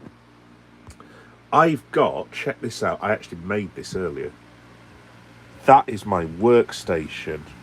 Check this out. So those are all my parcels that I'm waiting on bids for. In fact, I've got some bids for tonight. Those are ones that are on auction but are nowhere near, so they're like in 4 days they're going on. These are ones that I haven't even listed yet, and all of these ones and things are like buy it now boxes. But yeah, you'll remember that basically I had shit all over the place, and now I've actually got things in an order. And it's just, honestly, the relief, honestly, guys, it just works way, way better. So literally, I can sit at that desk over there. I've got my work there, so I literally can start by going, right, first things first, how are my bids going? Then I start wrapping up my things. Then I can then photo the next lot of things, and I've just made it like into a, what's the word I'm looking for? Like into a schedule. like a work schedule kind of thing, because I know it's not exactly like work, but I need to have like a timetable. I can't just sit here going, what am I going to do? So, yeah. Anyway, the reason I was showing you, primary reason I was showing you all that is thank you for bearing with me with the live streams. They will be more regular time slots and not all over the place like they are now. But yeah, just bear with us because it's been a huge, huge endeavour.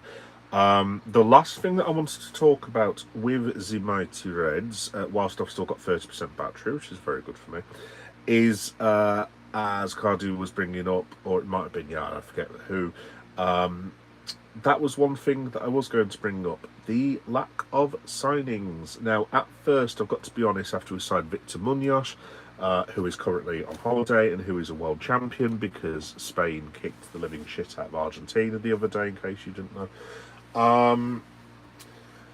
I wasn't remotely concerned because obviously we signed Jeremy Jacquet last year.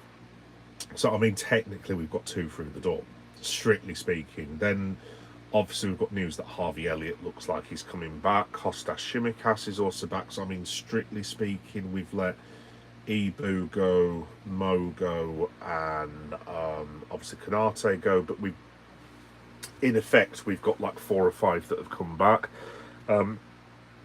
Especially 1 or 2 of the lone lads who look as if they're going to play. I'd be absolutely delighted for Harvey Elliott because it looks like Areola seems to be a fan. I mean, obviously it's only pre-season, so it could change. But point is, Liverpool look reasonably well stocked in positions. However, there are positions that we are not well stocked in, i.e. right back, right-sided forward, experienced central defender, and definitely a CDM. Now, I was okay with the lack of signings because I'm not a massive signing guy. I mean, don't get me wrong, I like a quality signing. Everyone does, of course they do. I must admit, even myself is starting to get a little bit. Do Liverpool's owners realise that we are kicking off against Newcastle in 4 weeks because we have made 1 signing so far in 10 weeks since the season ended kind of mode? And I know what FSG are like. It's just like, well, we have made a signing. We've signed Dominic Szoboszlai to a new long-term contract, which is fantastic. It's a really good move by Liverpool, not taking a piss. Don't do that, FSG. That isn't a signing. That's a renewal. Like, sometimes English people can be very stupid. We are not that stupid. So, I don't think it's panic time yet, because obviously we're on a pre-season tour of America. But obviously Liverpool have got staff working all over the world. I mean, we've got bloody offices in London, for God's sake, at the end of the day. It's not like you can't do transfers because the lads are abroad. So I'm not getting massively worried about it yet. I think if we go another 10 days without any hint of negotiations, that's when I'd be possibly pulling the panic button. I mean, I'm trying to get my head around this, but I mean, strictly speaking, in 2 weeks, I'm actually heading off to Liverpool for the weekend, hopefully. It depends on the wage that I get, but Mrs. Meta is going away for a week and doesn't know about this, but I might go to Liverpool for an extra day. Of course, this will be the one time when she's watching on the TV with my son, and I will now get a wigging for that. But no, I probably won't go for 2 days, but I'm definitely stopping overnight. But yeah, I think if I wasn't to see a new signing that game, I think at that point in 2 weeks, with 2 weeks to go until Newcastle, then I might be like, kind of getting a bit concerned about this now. But yes. But yeah, we'll have to wait and see, folks. So, I mean, that's all I really wanted to say about the Reds. But yeah, like I said, those of you who have been slightly irked by my increase in wrestling and other festival-y type things, normal service is going to be resumed now on the channel. It's going to be wall-to-wall Liverpool. I'll still be doing cool stuff like I said, I'm going to see AEW at Wembley Stadium. Jesus Christ, that's only in about 5 weeks as well. Honestly, I've got boatloads of stuff coming up, guys.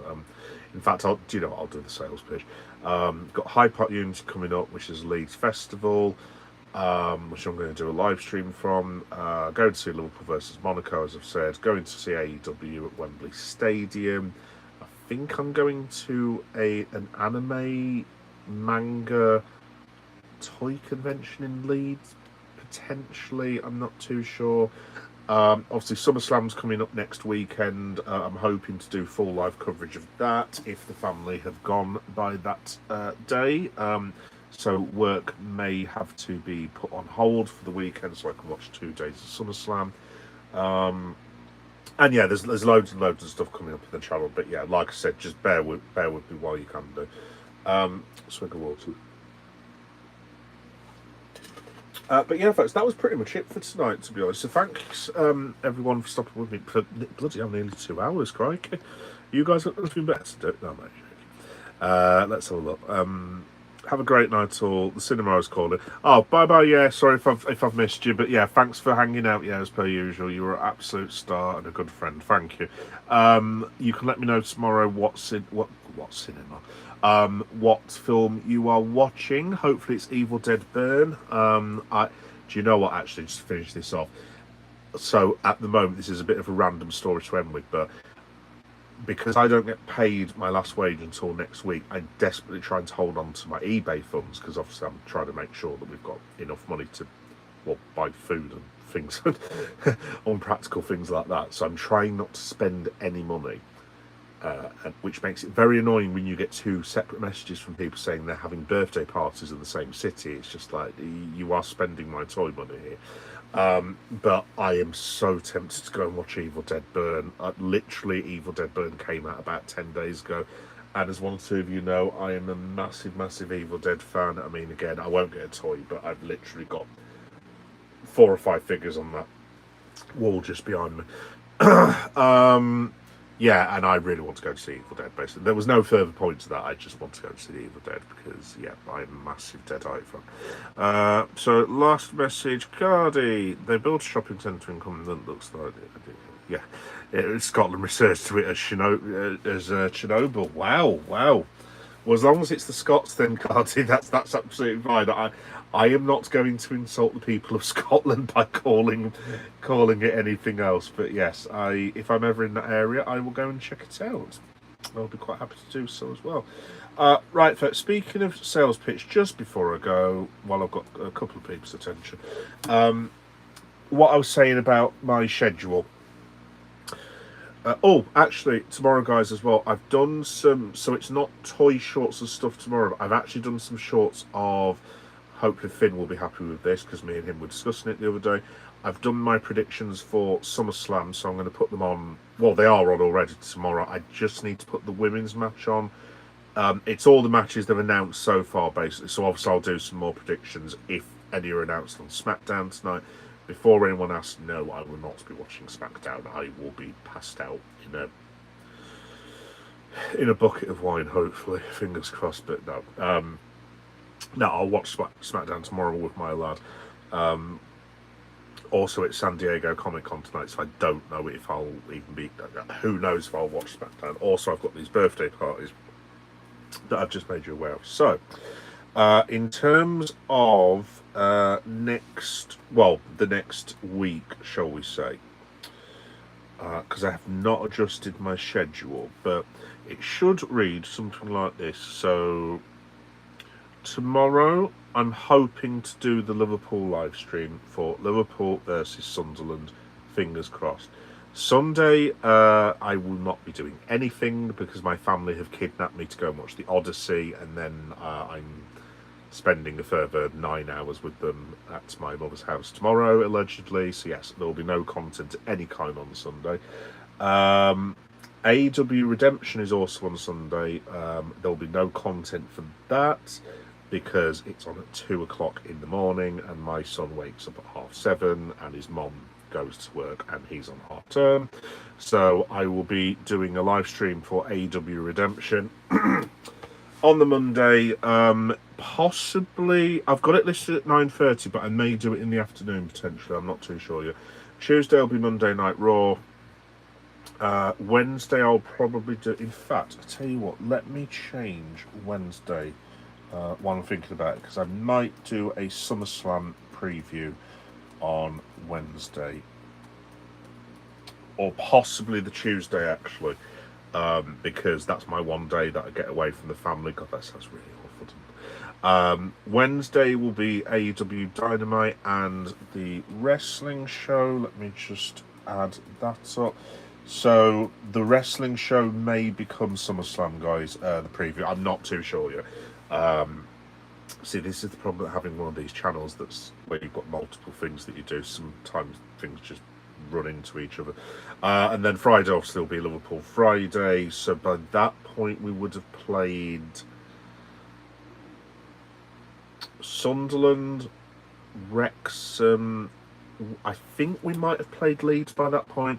The Leeds game may be after next Friday. I'm not too sure, but it's in around that time. So we should have played our first 3 games pre-season.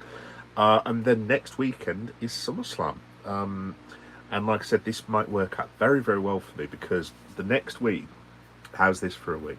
Obviously, I'm still going to be working here. I can't just take a week off anymore and do F4. But there is a chance that I will be saying goodbye to the fam, watching SummerSlam Night 1, then getting up at some obscene hour of the day, watching SummerSlam Night 2, until like 4 o'clock in the morning, then getting up at some obscene hour of the day to go to work, i.e. my bedroom, which will be, I don't know, like 3 o'clock in the afternoon, and then I'll be obviously doing live streams with you guys all week, but then at the end of that week I'm going to Liverpool, hopefully, to see Liverpool versus Monaco, and I am actually thinking of doing something slightly crazy. You know how sometimes there are late night trains? It's just something that's popped into my brain, to be honest, a couple of hours ago. Hopefully I'm not stupid enough to do this. I am exceedingly tempted to go to Liverpool at some outrageous time in the middle of the night. Rodri to Real Madrid, Ornstein. Oh, thank you, Cardi. Really? Let me have a look. An exclusive from Cardi. We definitely have got to get you on staff cards. Honestly, if I ever make a go of this, mate, you're the first person I'm going to be... So that makes more sense, because Maresca wasn't really having it earlier, was he, with all the questions and stuff. Real Madrid working on a deal. So this is from David Ornstein, as Cardi has just said. Thank you very much, Cardi. Real Madrid working on a deal. Shut up, battery. To sign Rodri for Manchester City. Clubs not yet in talks. Real Madrid now operating on the basis of midfielder joining this summer. Manchester City still hope Spain captain stays without new contract. Unless this is Real Madrid buggering about again, because obviously I have experience in that arena, as Loki once said. Hey, Jimmy does it. How you doing, Jimmy, mate? You all right? How are you doing? So Man City, Real Madrid tried this with us last season, cards, or the season before with Trent Alexander-Arnold, and they've done it slightly earlier, but they sent in that ridiculous bid to us with, like, I don't know, 4 months ago of his contract. I can't remember how much it was. It was something ridiculous, like a bit. I think it was 20 million euros, which worked out as like 17 million. I mean, eventually we actually got 11 million quid out of them when they thought he was for free. And he's been chipped for Real Madrid as well, which makes it even funny. Still, they tried it on with one of those bids to try and unsettle bits and pieces. Now, this is just off the top of my head, but if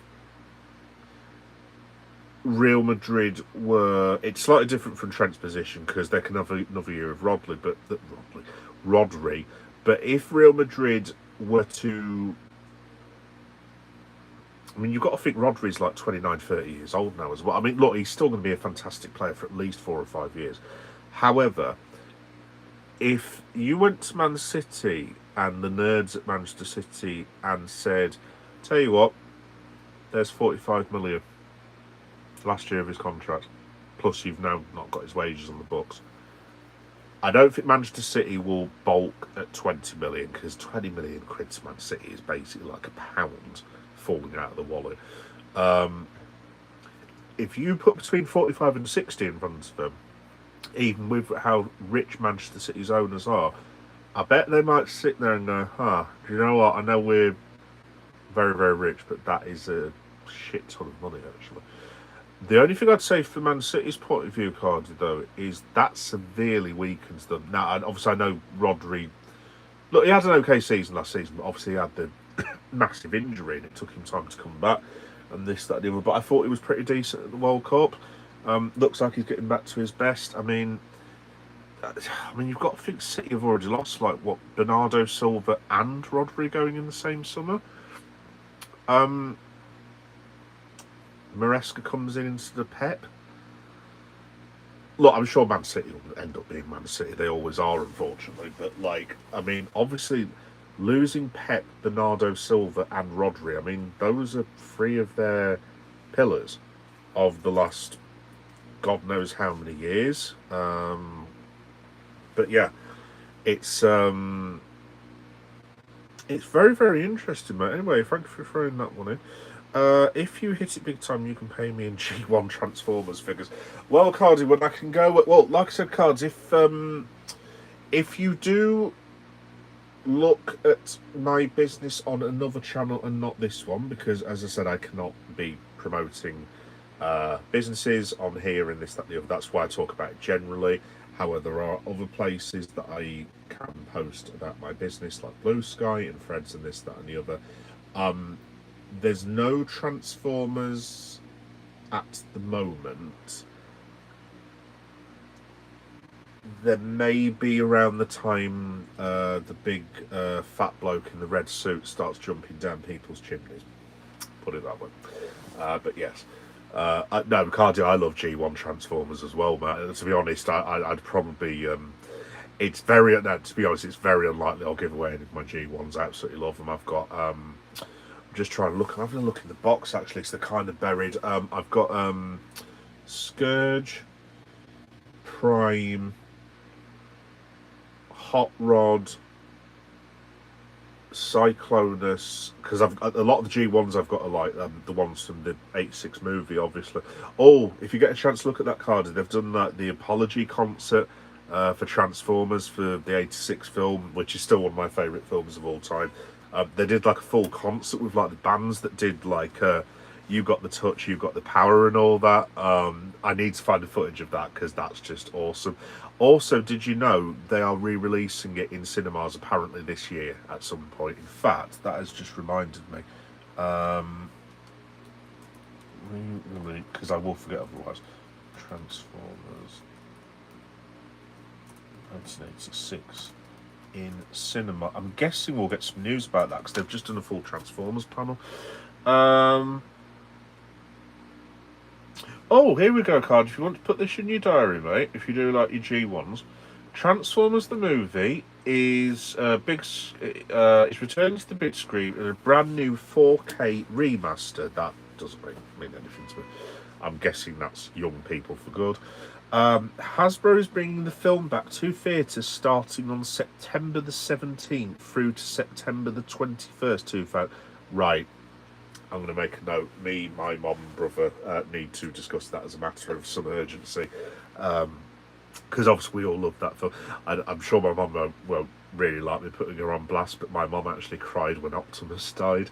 And I looked at her, I was like 6 years old, and I wouldn't say I wasn't bothered, I was a bit sad, but I was like a jumpy 16-year-old. So I was like, are you alright, Mummy? What are you crying for? And she literally said, bear in mind it's the cinema, watch your people, I'm cutting onions. It's like, and it took me about 20 minutes, even as a kid, but I was like, but Mummy, you don't have onions in the cinema. She was just watch the bloody film.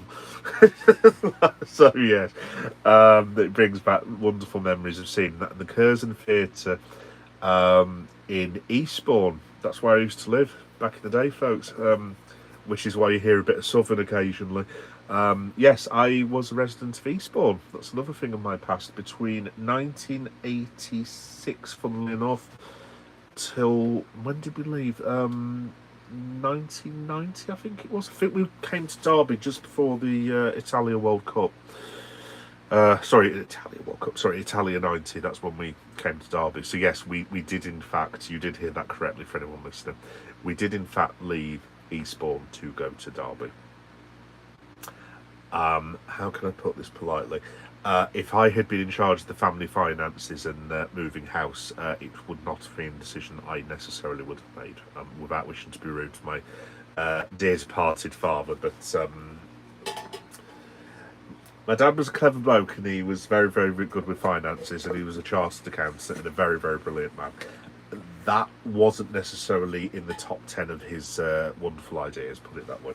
Anyway, before I get criticised for taking the piss out where people live, bearing in mind I live in South Leeds, see, I've just done it again, I will start bidding you adieu, folks. So, oh, sorry, Carl, you've just responded, haven't you? The Anderson, yes, yeah, no, it does make, yeah, because I was thinking at the time, Carl, like, what on earth are they spending that amount of money on Elliot Anderson? So, you wonder whether this is like a managed thing with Manchester City.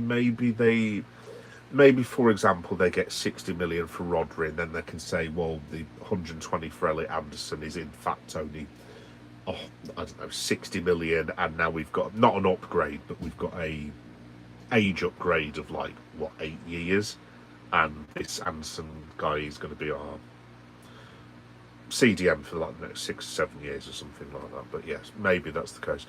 I have only got a Gen 1 cliff jumper and the War for Cybertron cliff jumper. Yes, because he became my son. I loved Cliff Jumper. I loved him, Cardiff. Yeah, I used to, yeah, because Cliff Jumper, God, this is how much of a weird I am.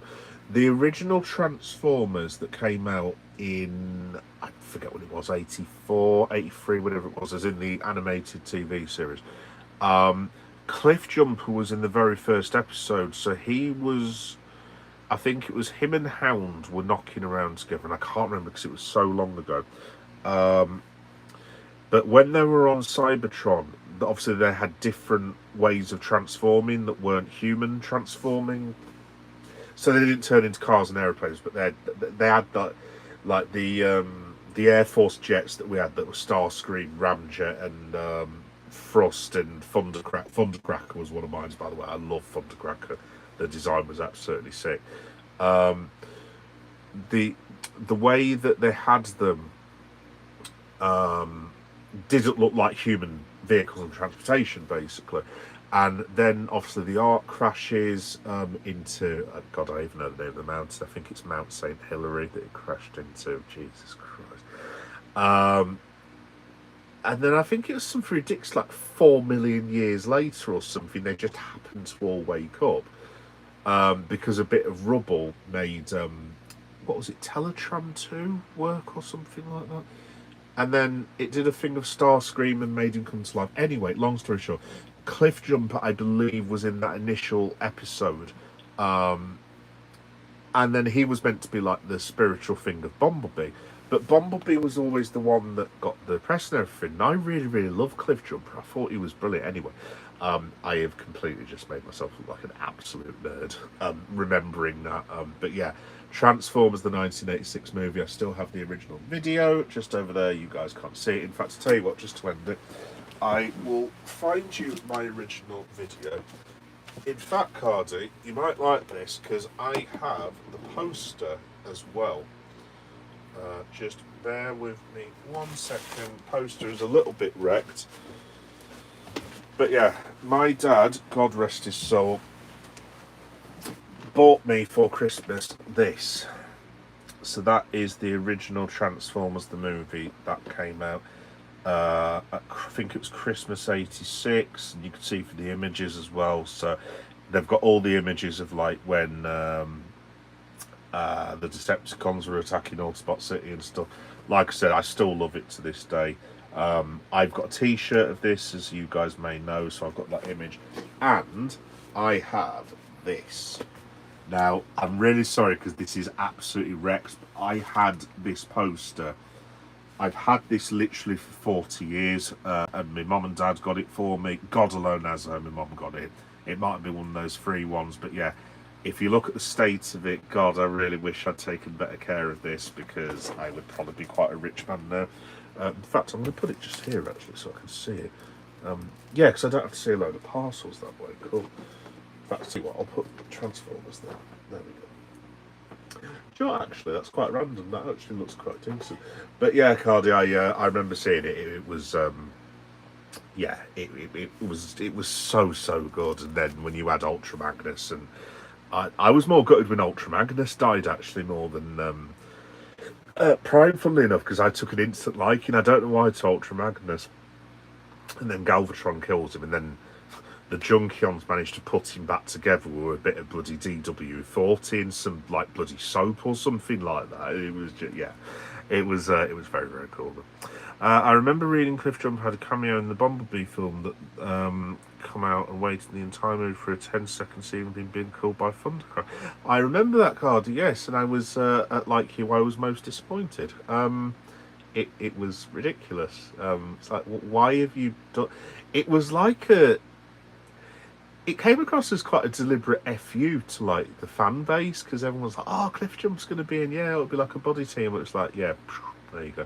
And we actually see like more of John Cena, who wasn't a big as he was now, than Cliff Jumper, which is not quite what I had in mind, but still, there you go. The 84 movie was all I watched growing, hearing the soundtrack and seeing the artwork being so much nostalgia. Well, like I said, Cardi, before I go, mate, in fact, let me just have a quick look, because I am looking to see if I can put this on my San Diego playlist. I think it's called Transformers Apology Tour. Oh, here we go. Here we go. Well done, MCU Collector. MCU Collector 24 is watching the Marvel Legends panel. Get in. Thank you very much. Thank you very, very much. Cool. So what's the... sorry, Liverpool fans listening on podcast, by the way. If you wonder what the hell I'm doing, I'm talking about Transformers. Just quickly, Transformers... Revenge... not Revenge of the Fallen. Good God. Revenge Tour, San Diego Comic Con. Is there anything? Oh, no way. Yeah, there's actually something on, Cardi. Right, this is the last thing I'm going to leave you with, folks, because I've just realised I've left my family for about 2 hours. I said I was only done for half an hour. There's boatloads, Cardi. Just literally type in San Diego and Transformers, because there is... where have I just found it? Stan Bush, The Touch live. As in, you got the touch, you got the power. No way. So it's the actual original guys as well. And they've actually got the screen in the background where... they've got the screen in the background. And you know where it's Prime versus Megatron. They've synced it up to that scene. Oh, man, I'm definitely going to watch that. That is absolutely awesome. Let's have a look. Philip Blanchard. Hello, Philip Blanchard, right at the end. Have the soundtrack on vinyl? No way, Phil. Oh, nice one, mate. I'd love to have that, Phil. In fact, while I'm being very geeky, just bear me a second, Phil. This isn't Transformers related, but I do have something not quite as good, because I've actually got some records of movie soundtracks and stuff. So I have this from, when is it, 1983. Yes, that is the Master of the Universe record. Check out Skeletor Falling as well. Yeah, I've got that. John, I'm going to keep all this here, actually. I can actually see it. But my best album that I've got, because I loved this film, and I suspect you two may have liked this film when you were kids, potentially, I don't know. I have this. which Mum and Dad bought for me. I want to say, did Turtles come out in '89? Was it '89 or not? Oh, sorry, 1990. Yeah, that is the original Teenage Mutant Ninja Turtles record. So it's got MC Hammer, High Tech Spin That Wheel, which some of you may remember, which was I love Spin That Wheel. It was absolutely brilliant. And then it's got Partners in Crime, Turtle Power, as in Teenage Mutant Ninja Turtles, which I still actually like that song to this day, to be honest, which is really, really sad. But yeah, that is like my favourite album. Like, not my favourite album, obviously, but like from a geek perspective, like, I don't think I can ever bring myself to sell this because, like, we had this on all the time in Derby, and I drove my mum and dad nuts with that back in the day. But yeah, yeah, thank you, please. That was very, very cool. In fact, to tell you what, I'm going to block out my. Oh, that's really cool. I've just put it in front of all my parcels. Oh, that makes it look way better now, actually. Yeah. Oh God, that was really, really cool. I loved it. Let me have a look. I'll take a look when you're done, mate. All right, Cardi. Yeah, fair enough. That's fine, mate. Well, I was going to say I'm going to get off myself in a minute. Yeah, literally, if you go on, if you have a look, Cards, there's, it's a guy. I think I'm subscribed to this guy or girl actually. It's a channel called Toys R Us. So not spelt toys with the R, as in Toys R, as in AREW. That isn't how you spell R, Leo. ARE even. So it's Toys R Us, and it's just called Stan Bush the Touch Live Transformers the Movie Apology Tour at San Diego Comic Con 2026. Something along them like. If you just type in Stan Bush, I'm sure it'll come up. Let's have a look. Have the soundtrack on vinyl. Very cool. I'll have to add that to my collection. Good lad. Decent. Thank you very much for it, my friend. I bought the Brian May Starfleet Project box set too. Teenage Mutants a bit too late for me. Oh, fair enough. Starfleet might not be on your radar. Our kid was well into it though. Starfleet.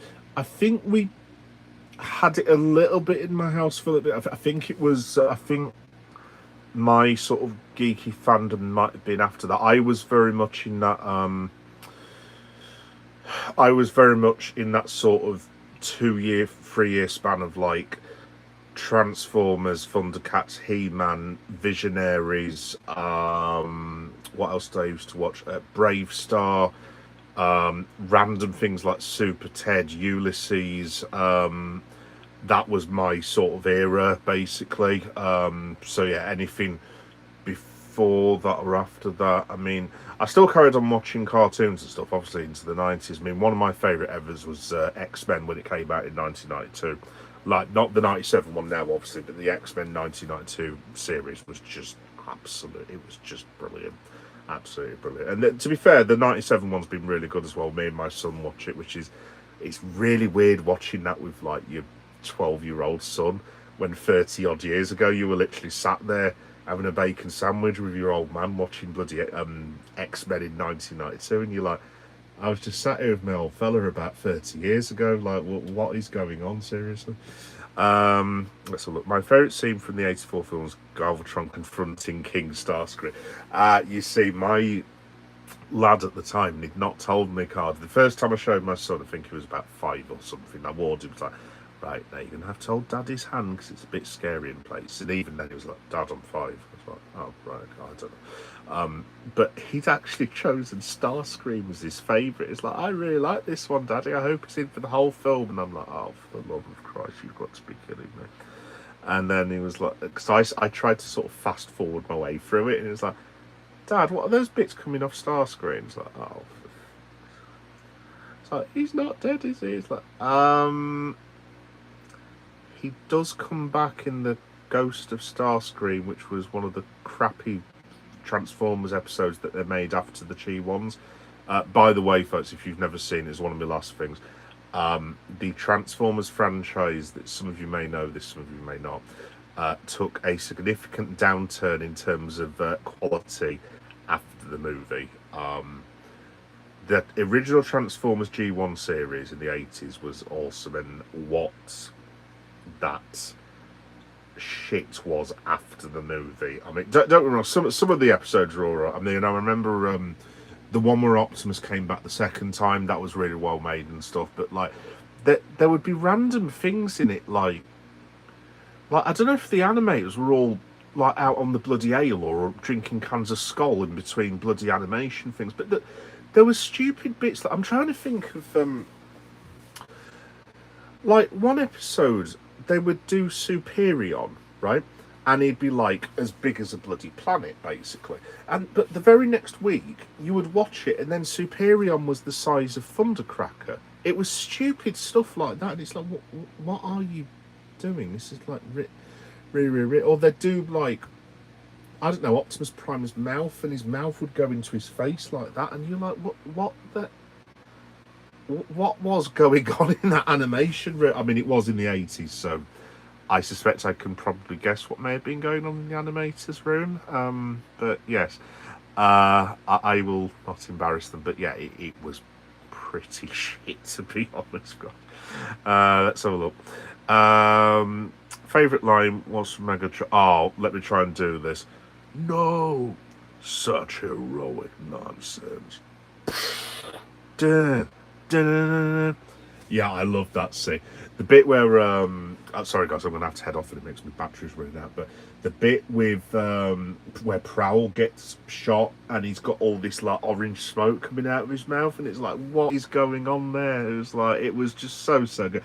I was sat there cheering. My mum was just, there were so many parents in the theatre that were like, what the hell's going on? Why are they all being shot and decapitated for? And all the kids like me were on the chairs going, yes, come on, like this. But yeah, Gen 1 was so good. You'll bang on a bit of the animation bits, went right down there. Oh, Phil, mate, seriously, like, so I could go on for hours. There was, I'm trying to think what one of the worst one was. I can't remember, but there was one scene where, I'm just going to pick a Transformer at random, let's say Blur, and he was in his, let's say Blur's obviously got light blue and the dark blue, and then it went into another scene and they painted him the wrong colour, and he was like something like orange with polka dots, and I'm like, what the, I mean, I can just imagine my parents watching going, what the bloody hell is this shit for? It's like, don't upset him. But yeah, no, it was yeah, the early Transformers was great. It's a great childhood memory of mine. I absolutely loved it, man. Hot Rod opening the Matrix Leash. Oh my god. Do you know the one that I really like, Cardi? And this is going to have to be the last thing I say, guys, because I've literally got 3% battery. My favourite moment is the bit where you see Unicron's hand coming through, and then Springer says, no time for that though, let's get out of here. And then Daniel goes, look, and then you see Rodimus Prime running, and he's got that whole circle around him. Literally, like, honestly, swear to God, look, the hairs on my hand, my arm has just stood up. That's quite disturbing, actually. I think I've got something wrong with me. Anyway, yes, folks, I am going to have to go. Honestly, lads, I've loved talking to you about Transformers. I wish I could stop on for a bit longer, but I've literally got like 2% battery, so I want to say goodbye before I go. But yeah, thank you, lads. That was great. That was absolutely great. I love talking about Transformers. If anyone ever wants to interrupt Liverpool and talk about Transformers, I am more than happy to. So cheers for that, guys. Right, I hope you have a fantastic Friday, both of you. I may be on a bit later. I'm probably going to tap out because I am shattered, folks, to be honest. Absolutely shattered. But I hope you have a fantastic weekend. And I will see you for the Mighty Reds tomorrow. Liverpool fan here. Oh, nice one, Phil. Nice one. Well, Phil, like I said, just quickly before my battery goes, I'm going to do a watch-long for half the game tomorrow from midnight. So if you are about, just give us a shout, mate. You're more than welcome. It's been lovely chatting to you, mate. Right, 1% battery, folks. See you, and have a great Friday, and have a good one, and get some beers down your necks. Cheers, guys. Bye-bye.